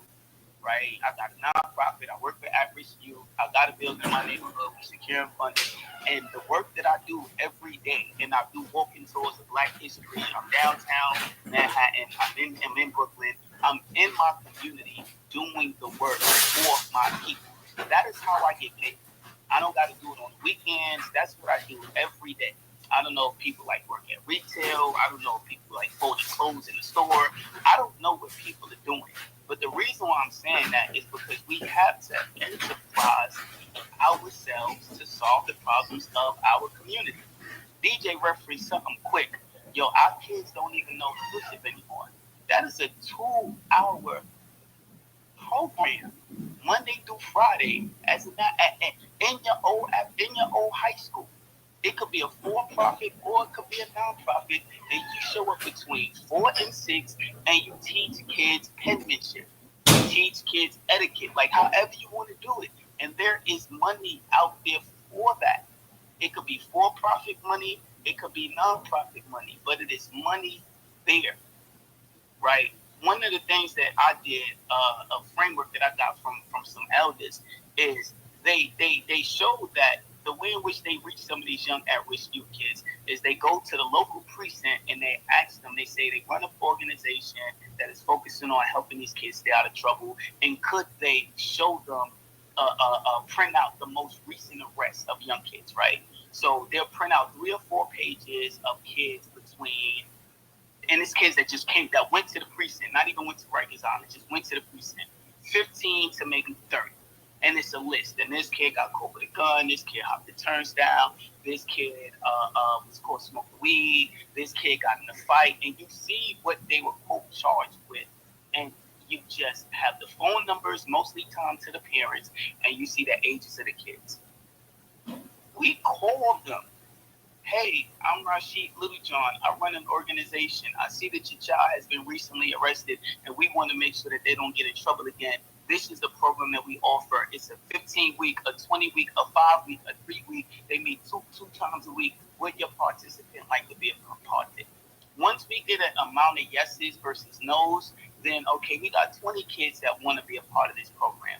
Then you know what you do with that 20? You take that 20 to a goddamn council member and say you have 20 kids interested in participating in the program and you need goddamn funding. Or you take it to the for-profit side and say, hey, I got 20 kids that are interested in learning about anything, like anything. Think about it, whatever. It's black kids, our kids. You want to help them and you want to do something with them. And you can get money on the for-profit or non-profit side. For-profit side, I got a grant for $50,000 from Sony Music. Sony Music gave me $50,000 because I said I work with kids. This is what I want to do. I get the money and I pour it into the program.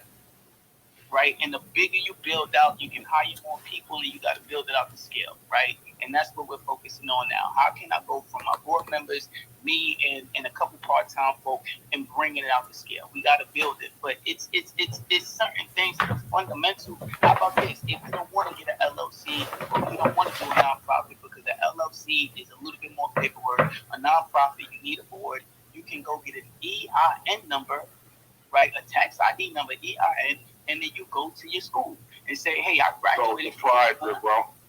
Right? So proprietor, so that way you can still incorporate yourself. Exactly. And you go to your old high school and say, hey, I graduated from that high school at this point in time. What do you guys do in the morning for the kids? Are the kids having trouble with showing up early? Oh, really? Okay, can I run a program at the school from 7:30 a.m. to 8, and maybe it can, or 7 to 8, and we could get them there before first period. Maybe it's basketball, maybe it's poetry, maybe it's political education. Or if it's too early, hey, can I get to the school between 4 to 5 and do a program after this and I just work with them, and there's money out there. And again, if it ain't kids, it could be black men, it could be black women. It's like we have to look at this as nobody's gonna solve our problems but us. There's a nonprofit industrial complex that's been built around us to take all the funding that comes into the community. The black church ain't saying nothing about it. The NAACP getting all this money ain't doing nothing for our kids in these communities or our adults or our families. At some point, I hope that we can look at it from all areas of people activity. Our kids don't know coding. Our kids don't know STEM. I know a black dude that got a program called Hood Code in Columbia University, and the only reason why it's housed in Columbia University is because Columbia University is built around Harlem. And if y'all know where Harlem is, that was a thriving black community. There's a lot of black people out there now, and black people go to the Hood Code program at Columbia University that then gives them exposure to Columbia University, and they go there to learn coding. But it's a program that was set up by a brother. Like, I'm just saying, we gotta be the ones to solve the problem. And if we go to these people looking for the tax dollar money in a nonprofit, or for the money that all these corporations said that they was gonna give us after George Floyd, that $50 billion, if they don't give it to us, that's when we make noise, right? Like, it's okay to make noise when we are the ones setting up the apparatus around servicing our people. But we gotta care, and maybe people just don't care to work with black people. We hard-headed. It's a lot. We got trauma. Niggas, we can crack everything. We ain't get prepared yet. So it's challenging, but we gotta be the ones to do the work. And you can make a living off of working with your people and not having to pimp them, not having to lie. You ain't got to be no bullshit. You can make a decent living just working every day for your community and not it being 2 hours on the weekend.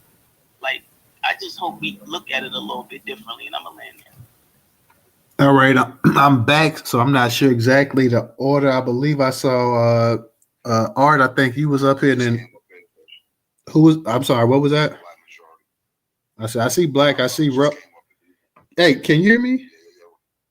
Can you hear me? Yeah, we can hear you. Yeah, we can hear you. Else? No, I'm just saying because who else? Black. Well, Black. Go ahead, then. My bad. Go ahead, Black. Okay. Good evening. That might be a double mute. Can you hear us, Black? Yeah, he might be in the majors. You know, he on the road or whatever. Most likely, you know what I mean? I thought it might be a double. Majority brothers. Yeah, Okay. It was muted. It was muted. So yeah, again, happy belated holiday to the folks who I haven't had a chance to say it to, and definitely be safe on this new year coming up. So I watched an interview where the founder of LinkedIn, who's a part of the PayPal Mafia, was asked a question that he had never been asked before. But the interviewer is a British black guy. He seemed to be obsessed with Elon. And he said he's a tech guy, yada, yada, yada. He's got a team, blah, blah, blah. So this guy, who just looks like an average chubby white guy who's a billionaire, by the way, essentially was like, I never thought about that, but he gave Elon all of his praises on everything that he does, but he said I would never hire him and I would never work with him in a company.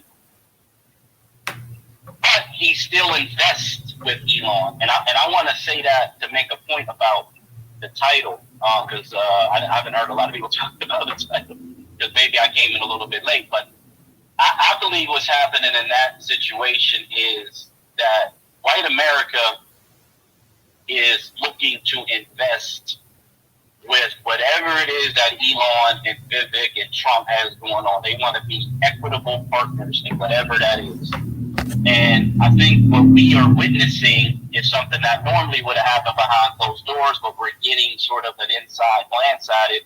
I think the people who are working behind doors will ultimately come to an understanding pretty much like they always do. And they'll figure it out. And if they don't, then Elon is essentially setting himself up to where he's going to have to pivot hard to the left. Because if he burns all of his bridges on the right, he'll have nowhere else to go but the left. The left may feel like you already burned us, and then he'll just go wherever he goes to some other country. But he's not going to be hurt. He's worth $500 billion. And he might likely be the first $1 trillion individual person on the planet Earth. I don't think it's going to affect him in any way, shape, or form financially. What I'm hearing from the back and forth is frustration, and we all kind of get frustrated. I've been frustrated. I've been depressed listening to some of these conversations. I think 2025 needs to be the year where people just let go. People just stop holding on to the idea of 100% of people moving forward into the future, or 100% of people understanding everything, or 100% of people wanting to participate in everything. The numbers that, and shout out to the brother New Negro, we actually talked about that in the space before, about the low business ownership.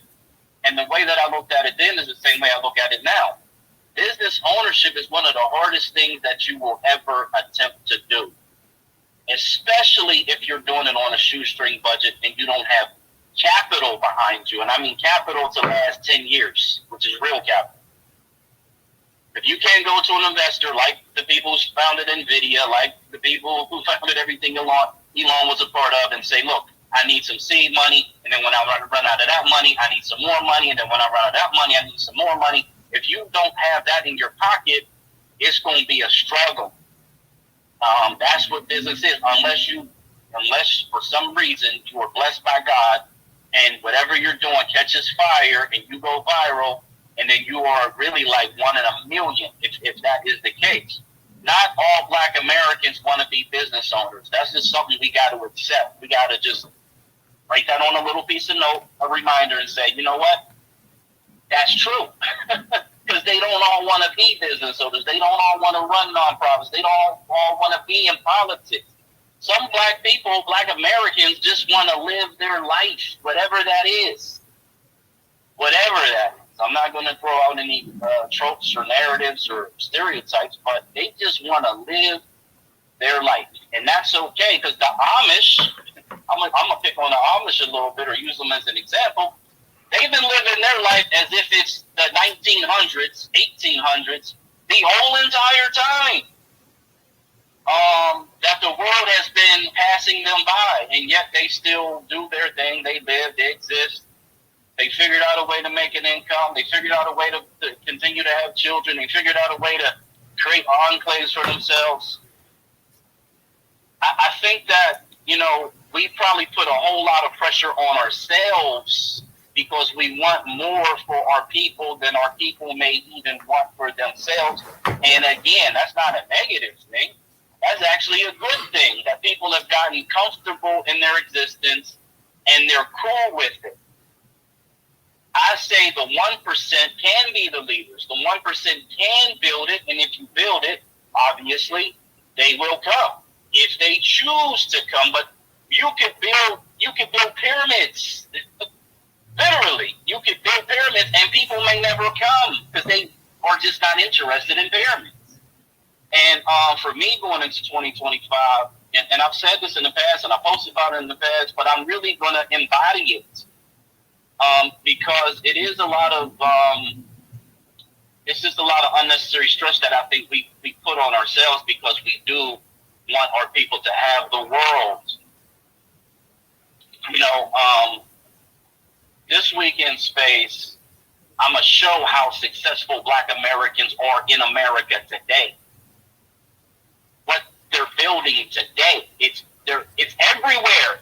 Everywhere Black people are, they're building. But what's the problem? They don't control the levers of authority that are going to allow them to continue to build multi-generationally. We're essentially repeating the same cycles over and over and over again. And because we're the new person on the block, we think it's a new thing. But it's not. And I'll just land with it. All right. Thank you, Black. Thank you. Appreciate you coming up here tonight. Art, I'm going to get to you, but I want to get to Rella first. She's a new speaker, and I'll come back to you in talent. And we'll probably be closing it out after that. But Rella, how you doing tonight?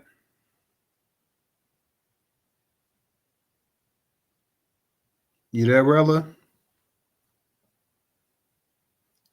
I'm thinking. Is it on me? Yes, ma'am. How you doing? Newstoter, I can't hear anything. Should I drop down? I can't hear you. You can't hear me, then drop down, and I'll get you back up. Let me go ahead and remove Rella from the speaker. She said that she can't hear anything. I'm gonna try to go ahead and get her back up here. Until then, Art, go ahead and we'll come back to Rella. Well, hold on one second, Art. Let me see. I see her coming right back up, and let me see if she's able to Rella, can you hear me? I sure can, love. I can hear you. Okay. How you doing? Go ahead. You got it. Hey, happy. I love the talents intro. Happy or merry or celebration, all of those things. Merry belated Christmas. Happy Kwanzaa to the people who celebrate it. And Happy New Year coming up. Hey, Professor. Hey, DJ. Shout out to the room, to all the family. What's up, sister? How you doing? Good. Hanging in, maintaining. I love Talent's drive, his position right now, and, wanting to do exactly everything that we talked about, Black majority. Definitely, I think is also speaking truth. 4 or 5 things can be true at the same time because we are multifaceted. Tupac, Stepper, Art, all of you men, you gentlemen on stage have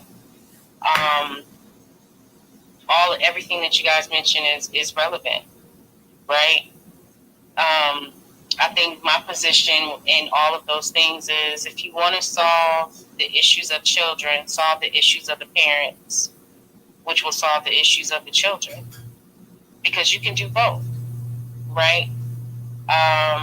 The teach a man to fish concept, wonderful. Let's do it. The concept of protection, having the ability to make sure that you grow a collective around you. Getting into next year and what it means to actually really order, the Black state of America or Shout out to Black American Homeland. We don't get to hear him much. His book, and maybe having the conversation of what that concept of Black majority state looks like. Maybe also plugging in with our anarchist brother, to figure out how we can go ahead and try to implement some of those brilliant ideas, into a framework where we can find a compromise that works on the state levels of where people are at. The biggest thing is economics. The other piece of it is our mental health, physical health, because you're going to have to be built tough and strong, and a lot of us are fragile. And some of us don't take that into consideration. Even if you don't believe you are, there are things that you do require that you need on a daily basis that maybe you wouldn't admit in a room like this with strangers, right? And us being that vulnerable, because it's come down to that. It has come down to that. So it's all relevant. It really is. There's no, I don't think maybe there is for some people on which comes, which comes first, the chicken or the egg, or maybe it is that, you already realize the egg has already come and you just need to figure out how to create another one. It's all relevant. So I just hope we do actionable things. I'm here regardless of whatever's going on. And I'll land it there. Thanks, Newstoter, for the space as always. Peace and love, you guys. Later. All right. Thank you, Miss Rella. Thank you. Art, go ahead and unmute your mic. Yeah, I want to be quick. I posted a Jumptron CK12. These are all words that I'm not just posting. I donate to these. I'm not saying you have to, but pass it on so people at least use their resources for free, because all this stuff is free. OER Commons has the STEM program, again, free, the whole curriculum. And then LibreText. And what I like about LibreText is that any person can make their own curriculums. So especially if you homeschool, that's great. And with CK12, it's an AI attached, so you can ask it questions and also develop a curriculum. Anybody knows any more other than these? Like, send them my way, because I'll just keep posting them and I'll keep donating to them. Because basically, I feel like this disproportionately services like this helps us. A lot of these people who are paying like hundreds of thousands of dollars for school, they already have access to it. But I can't find anything in these curriculums. And I've asked a lot of people that I know that these places don't have. Like, you can even learn how to nurse, get your nursing down to your hospital hours down by doing VR. And I know not everybody can get a VR headset or whatever, but if you're into nursing, it's a lot cheaper to get a VR headset than it is to pay for any kind of schooling in regards to that. So I just want people to take advantage of this stuff. That's why I post it. I tend not to get feedback on it, which is kind of like everybody asking what I'm doing. I'm donating stuff like this because I feel like it's the infrastructure we need. And there's already a history of India doing it, and now they're CEOs. If we're the ones taking advantage of this, and we're the ones supporting this, and I want to be very clear, they even have reparations. Like, it's part of the curriculum. Like, because people have made it part of the curriculum. And so I think it's important for us to keep our history as well as going into the future, which, the curriculum's constantly changing, particularly in tech. And so, like, I can't stress enough that don't just take it and use it, but share it to other people. Like, I've shared, every time I see somebody, I talk to them about it. So I'll end it there. All right. Thank you. Art, appreciate it. Talent, you had your hand up. Are you good? Are you all right? I'll let you speak real quick. If not, then I'll go ahead and get the DJ. Yeah, I'm gonna be quick because Brother Black Majority mentioned something that had me think of something, especially around the framework of Black Majority State. Really look up Soul City and some of the elements as to why it failed. because Floyd McKissick wanted to create somewhat of a black utopia in the area at the top of North Carolina called Soul City. And one of the biggest things that impacted it was the lack thereof of businesses that would create opportunities in the area. We are a community of 50 plus million, and we have been like every element of us has been kind of extracted for the American dollar, right? Every part of our greatness is not under the ownership of us. Our sports, our intellect, our entertainment, our our charisma, our style, our grace, everybody is coming to us for the source or finding a way to co-opt the source and make billions and trillions of dollars off of it. I just, for the life of me, don't understand why every time we talk about black businesses, the conversation becomes, well, all black people don't want to have businesses. We don't need everyone, but we surely need a 1% greatness. David Stewart's a great example of one black man from the lineage that employs 9,000 people. That's one black man, right? Who had an idea and some money, right? A little bit at that. So I just hope that when we think about the problems of our community, we think about being the solutions to those, whether we're creating products or we're providing a service. It's something that should be fundamental, and at one point it was. Because when we were segregated, we had to have businesses to service our community. And if we still segregated based on class and economics and redline and socioeconomic conditions, everybody's setting up shop in our communities and they're benefiting off of our downward position because now our spending power, that 1.8 trillion, is locked in the necessities. So to me, at some point, it's okay to say we should be the solutions to the Negro problem, right? And if the Negro problem is we've been economically sanctioned and boxed out, then we should be creating businesses to go fight that fight. And for those who are interested in that fight, then tag in with me. I want to put together a career day to learn about the businesses that people have so we can literally start suing the government because we're not getting enough of the equity and the taxpayer dollars or in government contracts or whatever, because this is capitalism. If we don't own and control it, somebody else will, right? Even the Amish got some type of industry. Even the Mormons got some type of industry, right? Because they got a full clothing shelter their people, and they may not need to be as advanced as our robots with Elon Musk in them. But as long as we're able to be safe, healthy, and be able to take care of ourselves and be protected, it doesn't really matter what that reality looks like as long as we're good. Because we kind of naked out here right now when it comes to, being able to have enough black businesses that have enough power to protect black people. Because the ones I'm laying here, because the ones that got it, we see what they did. They sister girl Kamala Harris. They raised all that money in a couple of days. So, peace and love. I'm gonna land there, y'all. All right. Thank you, Talent. I'm going to let Black Majority State and then DJ, then we'll go ahead and we'll close this out for the night. Black, go ahead. You got it. Okay, I appreciate that. And I support Talent, and he's one of the few of the 1%. He's one of the few. So it's never like any issues or anything like that. If I remember correctly about Soul City, it was as you stated, but I thought there was also some pooling of some government funds or there was some other wranglings going on where maybe they wanted the land or the local, and I don't know if it was the local county or state was kind of blocking them out a little bit, because I know that was like a federal funded thing initially, and then it kind of either that died out or something else happened.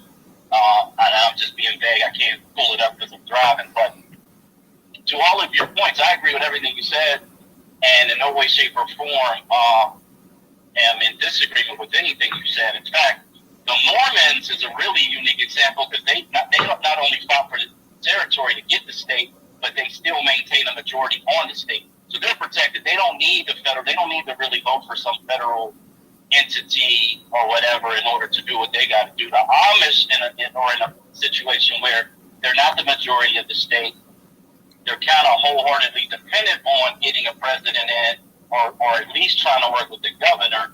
But the governor is apparently the one that's coming down on them at this point, at least in the state of Pennsylvania. So they got active to try to get Trump in, thinking it would give them some federal assistance in some way, shape, or form. We'll see how that plays out. We're not in a much better position, right? But the fact remains, when I'm looking at these videos online, and I'm literally Detroit, they're building this, they're building that. Just saw a new mall open up down there in Georgia.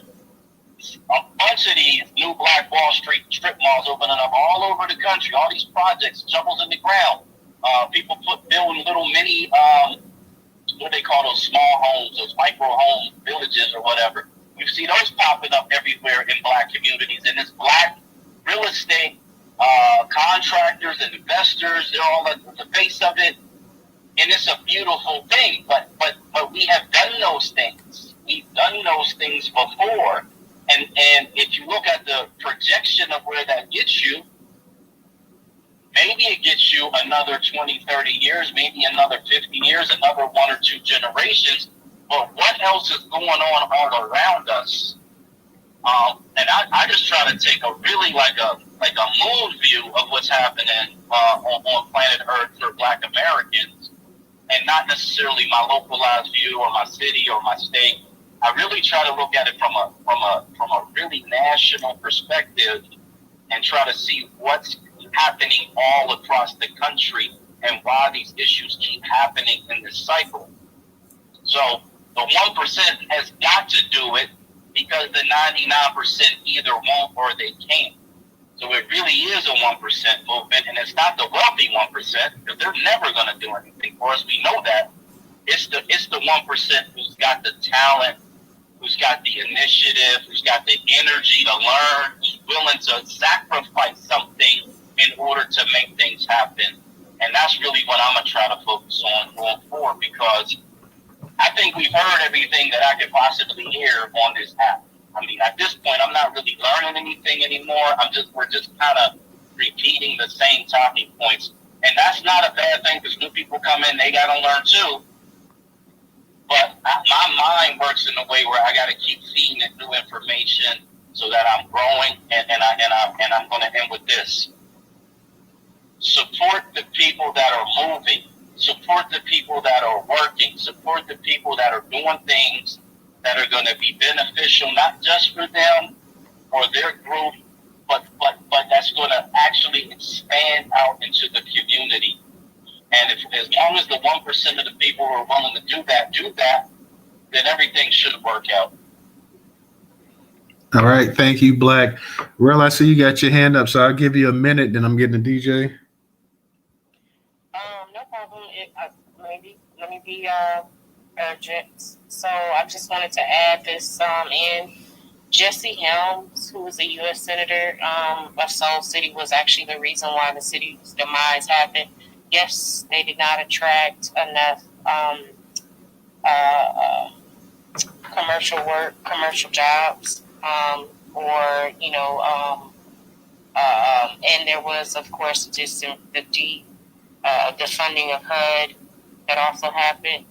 But ultimately, it was the power of the U.S. Senator who utilized his connections with the newspaper, as I'm reading this, and it also stated that he opened up an investigation against McKissick in their administration. That they were the constructors over Soul City. And then when it came out that the investigation was false, but he utilized his influence and connections to keep companies from coming in to build up the community. It was that very reason why Black majority state is not just about, I think, a population of Black people. But actually a situation where we're talking about political power, majority power. So I just wanted to say that. Thank you, Newstoter. You guys have a good night. You too, brother. Thank you. DJ, I'm going to go ahead and let you get the last word and we're going to close it out.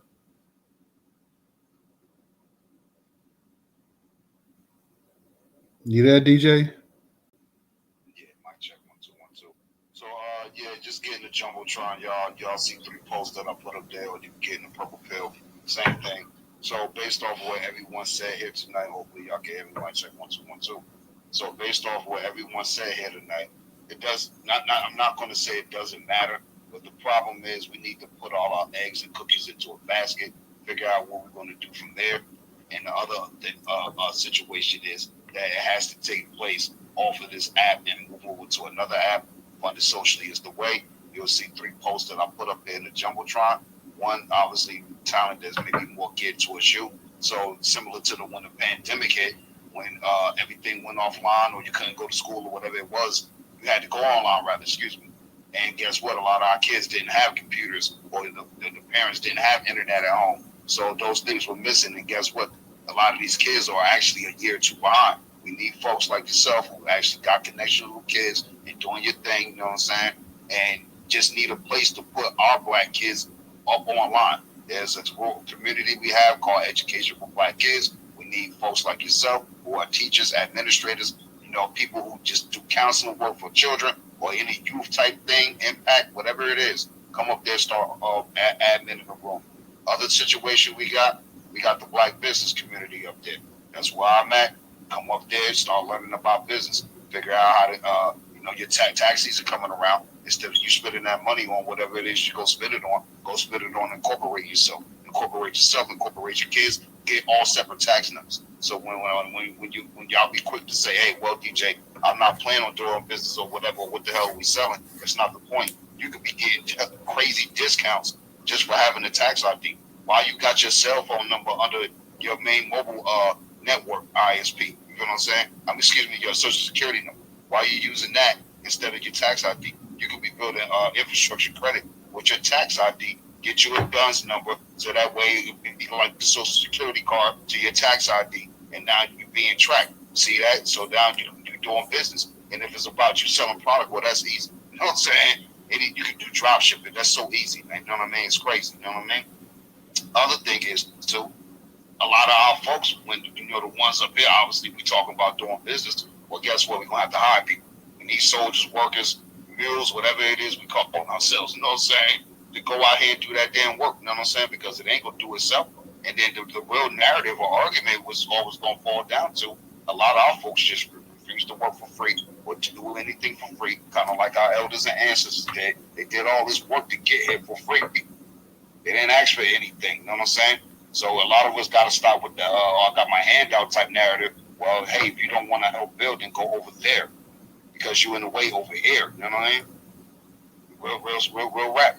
So if it's all about bread, then you could just go get a regular job. We're trying to build something so our kids can have something for the future and they don't have to worry about being hired at Facebook or prejudice as Elon X over here. Where we at every day, instead of being on our own black Negro platforms. Newstoter, African Diaspora News Network. Shout out to Phil. You know what I'm saying? Real talk. Let's go over to social, y'all. We go live and post and talk all the crap we want to talk. You know what I'm saying? We got the ratchet room for y'all ratchety knackers up there. You know what I'm saying? Let's go. Newstoter up there. The only male crews up there, Third Eye Radio up there. The Negro Collective, the American Negro Collective, TAC Gang. You know what I'm saying? We up there now. Black State up there, you know what I'm saying? I'm teaching audio engineering, music production for free. My education cost me $30,000, and I'm still paying for it to this day because I graduated when the recession hit. I ain't never paying that school loan off. You can kiss my butt from here to Wakanda, fast. That's on God. You know what I'm saying? I ain't gonna never give you that unless I feel like giving it to you. You know what I'm saying? Because I just been this long. You know what I'm saying? So your kids don't need to go to school. We already done did the hard work. All y'all knockers up in here got degree. Ain't doing nothing with it. Degree. Everybody get smart up here. Got multiple degrees. You know what I'm saying? What we doing with these pieces of paper? 9 times out of 10, nothing. Real rap, big. But go ahead. One love. All right. On that note, then we're gonna go ahead and we're gonna end it for the night, guys. We will see you guys in the new year. Hopefully, everybody is safe. Y'all have a safe New Year's coming up here. We will see you guys. Some good content on the way as well, too, guys. So everybody be safe. Thank you for tuning in tonight, and we will see you guys later on this week. So peace to everybody, and thank you once again for joining us.